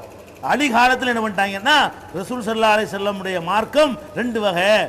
ஒரு மார்க்கம் அனைவருக்கும் சொன்ன மார்க்கம், இன்னொரு மார்க்கம் தேர்வு செய்யப்பட்ட வேண்டப்பட்டவர்களுக்கு மார்க்கம். அதை அலிட்ட சொல்லியிருந்தாங்கன்ட்டாங்க. சஹாபாக்களே போய் அலிட்ட போய் கேட்குறாங்க. எப்படி கேட்குறாங்க? ஹல் ஐந்தக்கும் ஷைஉன் லைஸ ஃபில் குர்ஆன், குர்ஆன்ல இல்லாத ஒரு சிறப்பு ஞானம் உங்களுக்கு இருக்குதா கேட்குறாங்க. அலி என்ன பண்ணுறாங்க? அப்படிலாம் ஒன்றும் கிடையாது, எல்லாருக்கும் சொன்னதான் எங்களுக்கு பிரத்யேகமாக ரசூலுல்லாஹ் ஒன்றுமே சொன்னது கிடையாது, உங்களுக்கு சொன்னதை எங்களுக்கு சொன்னாங்க. வேணும்னா எனக்குன்னு ஒரு நாள் சொன்னாங்க தனியா, ஒருவேளை உங்களுக்கு சொல்லாமல் இருந்திருக்கலாம், அது இந்த வாள் உரையில் நான் எழுதி வச்சிருக்கிறேன் அப்படின்னு வாழை உருவி அது ஒரு பேப்பரில் தோளில் எழுதி வச்சுக்கிறாரு. அதையும் வாசித்து இதுதான் என்கிட்ட ஒரு நாள் சொன்னாங்க, ஒருவேளை இதுதான் தனி விஷயம் சொன்னீங்கன்னா இந்த இதையும் போட்டு உடைச்சு போடுறேன் அப்படின்னு அதையும் வாசி காட்டுறாரு. அதில் என்ன இருக்குது? அதாவது யார் ஒருத்தன் பிதஅத்து செய்கிறவனுக்கு அடைக்கலம் கொடுக்குறானோ அவனை அல்லாஹ் லஅனத்து செய்கிறான், யார் ஒருத்தன் அல்லாஹ்வை தவிர மற்றவர்கள் பெயரால் அறுக்கிறானோ அவனை அல்லாஹ் லஅனத்து செய்கிறான், யார் ஒருத்தன் பூமியில் இருக்கிற அடையாள சின்னங்களை மாற்றி அமைக்கிறானோ அவனை அல்லாஹ் லஅனத்து செய்கிறான். அந்த விஷயம் அதில் இருக்கிறது. அதுக்கடுத்து என்ன விஷயம் இருக்கிறது? அந்த கைதிகளை விடுதலை செய்வதற்குரிய சட்டங்கள், அதே ரசூலுல்லாஹ் சொன்னாங்கன்னு சொல்லி கேட்டுறாரு. அதுக்கடுத்து என்ன இருக்குன்னு கேட்டா, நஷ்டஈடு இருக்குல்ல, விரல வெட்டினா எவ்வளோ நஷ்டஈடு, ஒருத்தன் பல்ல ஒருத்தன் உடைச்சா என்ன நஷ்டஈடு, ஒருத்தன் மூக்க ஒருத்தன் அறுத்துட்டா என்ன நஷ்டஈடு, இதை இந்த 3 விஷயத்தை ரசூலுல்லாஹ் என்கிட்ட சொன்னாங்கப்பா, அதையும் நான் போட்டு உடைச்சிட்டேன், இதை தவிர என்கிட்ட தனியாக ஒன்றுமே சொன்னது இல்லைன்னு சொல்லி அவர் போட்டு உடைச்ச செய்தி புகாரில் இருக்கிறது. அந்த காலத்தில் அலி பேரில் கட்டுக்கதையை விட்டு அலியே அது பொய்ன்னு சொல்லி அவர் உடைச்சி எரிஞ்சிட்டு போன பிறகு இவங்க ஞானிகள் மேதைகள்னு சொல்லி கொண்டு மறைவான ஞானம் இருக்கு, ரகசிய ஞானம் இருக்குன்னு சொல்லி ஏமாத்திக்கிட்டு இருக்கிறாங்க. இப்படி ஒரு மார்க்கத்தில் ஒன்றுமே கிடையாது. குர்ஆன்ல எது இருக்கோ அதான் இல்மு, ரசூலுல்லாஹ் என்ன சொன்னார்களோ அதான் இல்மு. அவங்க எந்த ஒன்றையும் மறைக்கல என்பதுதான் அவங்களுடைய சிறப்பு. அல்லாஹ் என்ன சொல்றான்? யா அய்யுஹன் நபியு பல்லிக் மா உன்சில இலைக்க மின் ரப்பிக்க, நபியே உமது இறைவனிடத்திலிருந்து உமக்கு அருளப்பட்டதை அப்படியே எடுத்து சொல்லிவிடு. ஃபஇல்லம் துபல்லிக் ஃபஇல்லம் தஃபல் ஃபமா பல்லகத ரிசாலத்தஹு, இதை நீ செய்யல என் தூதுத்துவத்தை நீ எடுத்து சொன்னவர் ஆக மாட்டாய். அல்லாஹ் என்ன சொல்றான்? ரப்பிடமிருந்து வந்த அத்தனையும் அத்தனை பேருக்கும் கொடு, அதான் தூதருடைய வேலை. நீங்க என்ன பண்றீங்க? அவர் அத்தனை பேருக்கும் தரல, கொஞ்சத்தை மறைச்சிட்டாரு, கொஞ்சம் தனியா வச்சுக்கிட்டாரு, வேண்டிய ஆளு கொடுத்தாருன்னா அல்லாஹ்வுடைய தூதர் மீது நீங்க என்ன செய்றீங்க? இட்டுக்கட்டி சொல்கிறீர்கள். ஆயிஷா நாயகி சொன்னார்கள், எவன் ஒருத்தன் முகமது ஸல்லல்லாஹு அலைஹி வஸல்லம் அவர்கள் தனக்கு அருளப்பட்ட மார்க்கத்தில் எதையாவது மறைத்து விட்டார்கள் என்று சொல்கிறானோ அவன் பொய் சொல்கிறான், அவர்கள் எதையும் மறைத்தது இல்லை. அப்படி மறைப்பதாக இருந்தால் அவர்களை கண்டித்து ஒரு வசனத்தை சூரத்துல் அஹ்ஸாப்ல அல்லாஹ் சொல்றானே அதை மறைத்திருப்பார்கள். அல்லாஹ் என்ன பண்ணிக்கிறான்? இது துஹ்ஃபி ஃபீ நஃப்ஸிக வல்லாஹு முப்தீஹி, அல்லாஹ் வெளிப்படுத்தி காட்டக்கூடிய ஒரு செய்தியை நீ மனசுல மறைக்கிறியா? தக்ஷன் நாஸ, மனுஷனுக்கு பயப்படுறியா?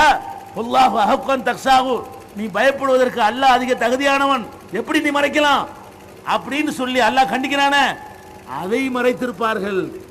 அதை கூட போட்டு உடைத்தார்கள் ரசூல் ஸல்லல்லாஹு அலைஹி வஸல்லம். எவன் ஒருத்தன் ரசூலுல்லாஹ் வந்து தனக்கு அருளப்பட்ட செய்திகள்ல ஒன்னே ஒன்னு ஒரு சின்ன விஷயத்தை மறைத்தார்கள் என்று சொல்கிறானோ அவன் பொய்யன். ஆயிஷா நாயகி சொல்றாங்க, இந்த மாதிரி மக்களை ஹஜ்ஜத்துல் விதாவுல கூட்டி வைத்துக் கொண்டு இறுதி பேருரை நிகழ்த்தும் பொழுது மக்கள் எல்லாம் கேட்கிறாங்க. எப்படி கேட்கிறாங்க? அலா ஹல் பல்லகுத்து, மக்களே எனக்கு சொன்ன எல்லாத்தையும் சொல்லிட்டேனா? அங்கேருந்து 4 பேர் எந்திரிச்சுக்கிட்டு இல்ல ரசூலுல்லாஹ் மர்மூனுக்கு மட்டும் சொன்னீங்க, எங்களுக்கு சொல்லலன்னு யாராவது சொன்னாங்களா? எல்லா மக்களையும் வச்சு கேட்டாங்கல்ல, அவ்வளவு பேரையும் சாட்சியாக்கி சொன்னார்கள். அலாஹல் பல்லகுத்து, தெளிவா நான் சொல்லிவிட்டேனா? அத்தனை பேரும் சொன்னார்கள், ஆமா அல்லாஹ்வுடைய தூதரே, ஒண்ணு கூட நீங்க மறைக்கல, அல்லாஹ் செய்து தந்த அத்தனையும் அத்தனை பேருக்கும் பொது உடைமையாக நீங்கள் ஆக்கினீர்கள். அல்லாஹ்வை சாட்சியா வச்சு ரசூலுல்லாஹ் சொன்னாங்க, அல்லாஹு மஷ்ஹத், இறைவா நீ இதற்கு சாட்சி. இந்த பாவிகள் என்ன சொல்ல வருகிறார்கள் என்றால், அல்லாஹ் கொடுத்த மார்க்கத்தை ரசூல் ஸல்லல்லாஹு அலைஹி வஸல்லம் அவர்கள் ஆள் பார்த்து கொடுத்தாங்கங்கறாங்க. அல்லாஹ்வுடைய தூதர் மறைக்க மாட்டாங்க என்று குர்ஆன் சொல்லுகிறது, மறைத்தால் அவர் தூதர் இல்லை என்று சொல்லுகிறது.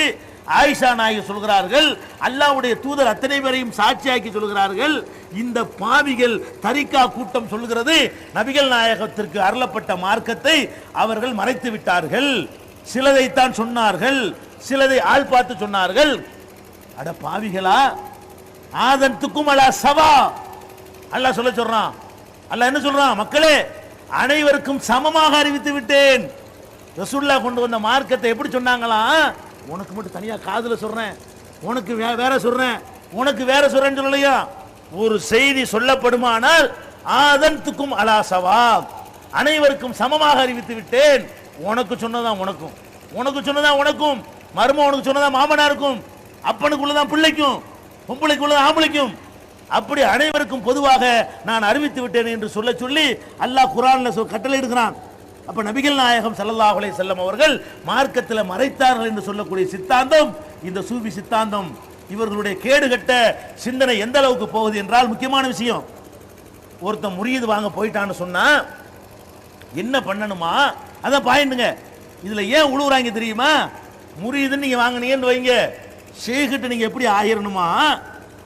ஜனாசாவை குளிப்பாட்டுறோம்ல, குளிப்பாட்டுறவன் கையில ஜனாசா இருக்கும்ல, அப்படி நீங்க ஆயிரணுமா?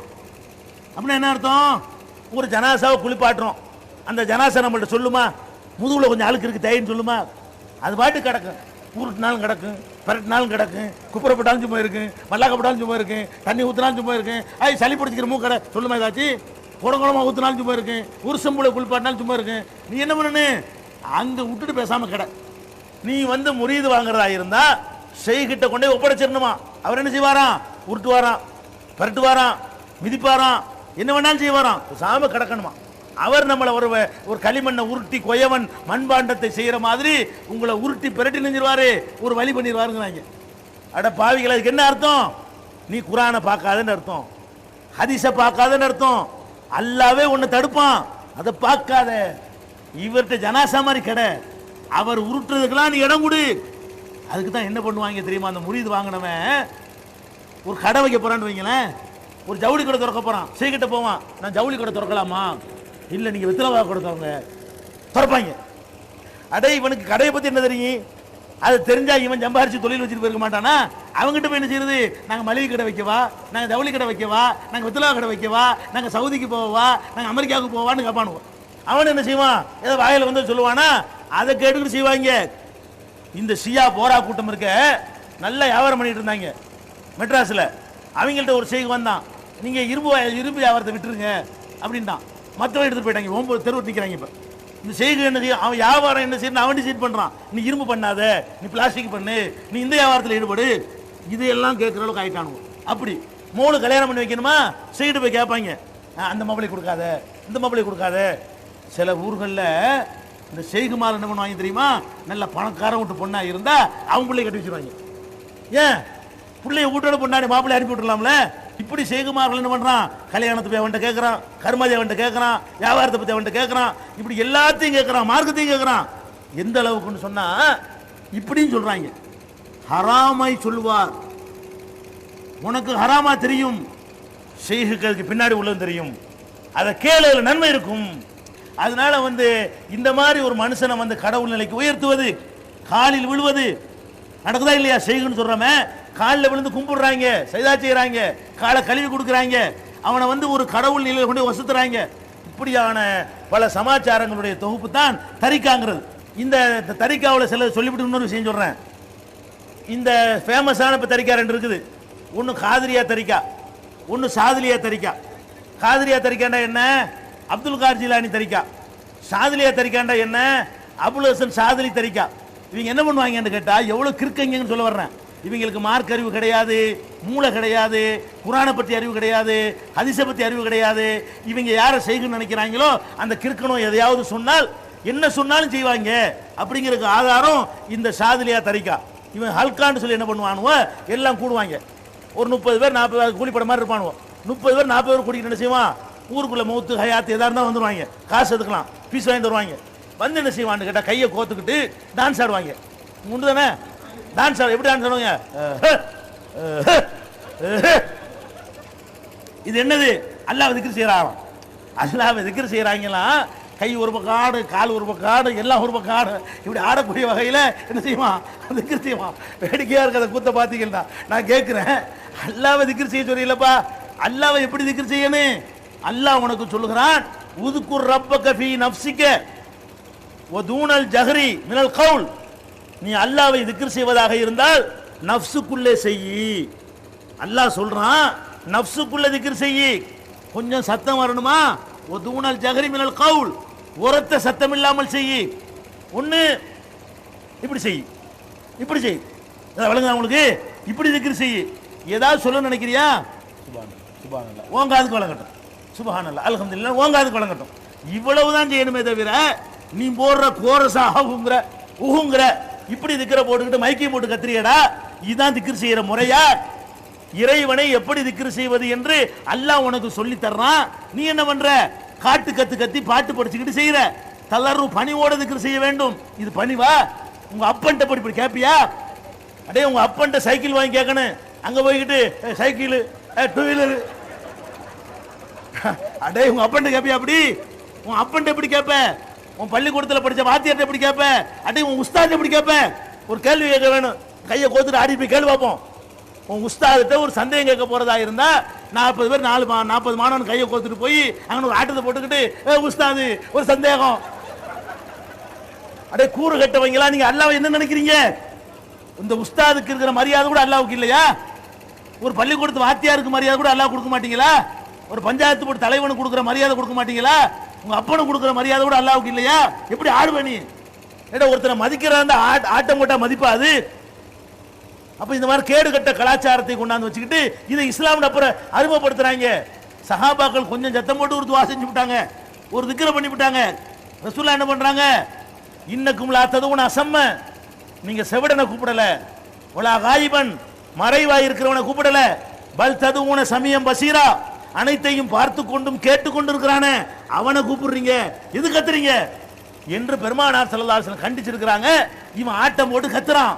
அடுத்து என்னடா அகுங்கிறீனா? என்னடா அது? கத்துறது ஒரு தப்பு, டான்ஸ் ஆடுறது அடுத்த தப்பு, அதை காசுக்காக வேண்டி கூலிக்கு செய்யறது மூணாவது தப்பு. நாலாவது தப்பு என்ன? அகுங்கிறீடா என்னடா அர்த்தம்? அகுண்டா அந்த அகுங்கிற ஹேக இல்லையா? அது என்னடா ஹேகங்கிறீன்னு கேட்டா ஹேக இல்லை, அகுன்னு சொல்றோம். அப்படி அகுண்டா என்ன? அல்லாஹ் இருக்குல்ல, அல்லாஹ், அது தமிழ் எழுதி பாருங்க. ஆனா இல்லன்னா லாவண்ணா இகன்னா வருதா? முதல் எழுத்தையும் கடைசி எழுத்து எடுத்துக்கிட்டாங்களாம். அல்லாஹ் என்பதுல முதல் எழுத்து ஆனா, கடைசி எழுத்து இகன்னா, ரெண்டையும் சேர்த்து ஆகு. நாங்க ஷார்ட் ஹேண்ட்ல பிஸ்மில்லா எழுதுற மாதிரி என்ன செய்யறோம்? ஷார்ட் ஹேண்ட்ல 786 எழுதுறோம்ல, அந்த மாதிரி அல்லாஹ்வுக்கு ஷார்ட் ஃபார்ம் எது? அகு. அல்லாஹ்னு சொல்ற இடத்துல 2 அகு சொல்லிடுவோம்ல. எப்படி கதை? அல்லாஹ்னு 4 எழுத்து சொல்வதற்கு 4 செகண்ட் ஆகும்னு சொன்னா அகுன்னு சொல்வது 2 செகண்ட் தான் ஆகும். நாங்க ஒரு அல்லாஹ் சொல்ற இடத்துல 2 அகு போட்டுருவோம்ல. இப்படி பாயிண்ட். நான் கேட்கிறேன், அல்லாஹ்வை அகுன்னு சொல்லி அதிகமா செய்யணுங்கிறீங்க, இது உனக்கு சொல்லி தந்த கிறுக்கன் யாரு? அல்லாஹ் அப்படி சொல்லிருக்கான் உனக்கு? அல்லாஹ்வுடைய ரசூல் அப்படி சொல்லி தந்தாங்களா? உங்க அப்பனை அப்படி கூப்பிடுவியா? ரஹீம்னு உங்க அப்பனுக்கு பேர் இருந்தா ரம்முன்னு கூப்பிடுவியா? ரஹ்மான் பேர் இருந்தா ரன்னும்பியா? அப்துல் காரண்ட அரும்பியா? இப்ராஹிம் இம்மும்பியா? அடே, ஓம் பேரை உங்க அப்பன் பேரை மாத்திரம் உனக்கு கோவம் வருதா இல்லையா? அல்லாஹ் பேரை எப்படி மாத்துவீங்க? ஓம் பேரை மாத்திரம் உனக்கு கோவம். அல்லாஹ் சொல்றான், அடே என்னை கூப்பிடுறதுக்கு ஒரு முறை வச்சிருக்காங்க. அல்லாஹ் குல் நபியை நீங்கள் சொல்லுங்கள், ஊதுகுல்லா, அல்லாஹ் என்று கூப்பிடு, அபிதுர் ரஹ்மான், ரஹ்மான் என்று கூப்பிடு, ஐயம்மா ததுவு, நீ எப்படி கூப்பிட ஆசைப்பட்டாலும் ஃபலஹுல் அஸ்மாவுல் ஹுஸ்னா, எனக்கு அழகான பேர் இருக்குடா, கூப்பிடுறதுக்கு பஞ்சம் இல்லடாங்க. அல்லாஹ் அல்லான்னு கூப்பிடு, ரஹ்மான்னு கூப்பிடு, ஜப்பார்னு கூப்பிடு, ரஸாக்னு கூப்பிடு, வஹாப்னு கூப்பிடு, கஹார்னு கூப்பிடு, சமீஉன்னு கூப்பிடு, பசீர்னு கூப்பிடு, கஃபூர்னு கூப்பிடு. எனக்கு என்ன பேருக்கா பஞ்சம்? கூப்பிட்டுக்கடா. அவ்வளவு பேர் வச்சிருக்கேங்கிறான் அல்லாஹ். அதுக்கப்புறம் இவங்க பண்ண இந்த கூத்தெல்லாம் பண்ணுவாங்க, நல்லா தெரியுமில்ல, படைச்சவன்ல. இவங்களுக்கு ஒரு ஆப்பு வைக்கிறான், வதரில்லதீன யுல்ஹிதூன பி அஸ்மாயிஹி. என் பேர்ல கைவரிசை காட்டுறாங்களே இவங்களை என்கிட்ட விட்டு பாத்துக்கிறேன்.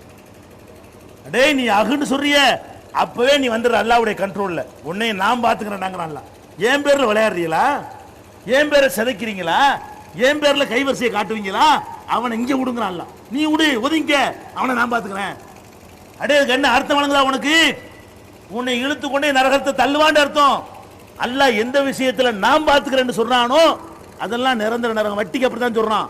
நீ அதை திக்குறீங்கிற, அல்லாவுக்கு புது பேர் வச்சுக்கிட்டு அல்லாவுக்கே பேரை சூட்டி அவனை கேலி பண்ணுவேன். அது தவாபா? அதை வீட்டில் போய் ஓதுங்களா தவாப்பு கிடைக்குமா? நன்மை கிடைக்குமா? மறுமையில் வெற்றி கிடைக்குமா? இப்படி பண்றாங்க. இந்த காதிரியாக்காரங்க இருக்கான், அவன் என்ன பண்ணுவான்? இவன் ரெண்டு பேரும் சேர்ந்து ஒரு புது திக்ர் பண்ணுவாங்க. இல்லல்லா திக்ரு. திக்ரு என்னது? இல்லல்லா இல்லல்லா இல்லல்லாம் பாங்க. என்னடா இல்லல்லா? திக்ருண்டா ஒரு அர்த்தம் இருக்கணும். சுப்ஹான் அல்லாஹ்ங்கிறோம், அல்லாஹ் தூயவன் அர்த்தம் இருக்குது. அல்ஹம்துலில்லாஹ்ங்கிறோம், எல்லா புகழும் அல்லாஹ்வுக்கு அர்த்தம் இருக்குது. அல்லாஹ் அக்பர்ங்கிறோம், அல்லாஹ் பெரியவன் மிக பெரியவன் அர்த்தம் இருக்குது. லா இலாஹ இல்லல்லாஹ்ங்கிறோம், வணக்கத்திற்குரியவன் அல்லாஹ்வை தவிர யாரும் இல்லை அர்த்தம் இருக்குது.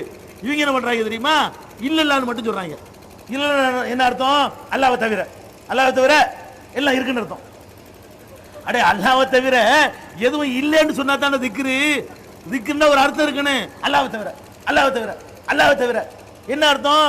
அல்லாஹ்வை தவிர இருக்குன்னு வச்சுக்கலாம், அல்லாஹ்வை தவிர இல்லைன்னு வச்சுக்கலாம். இதா திக்ரு, இதா புகழ்றது, இதா தியானம். நீ என்ன பண்ற?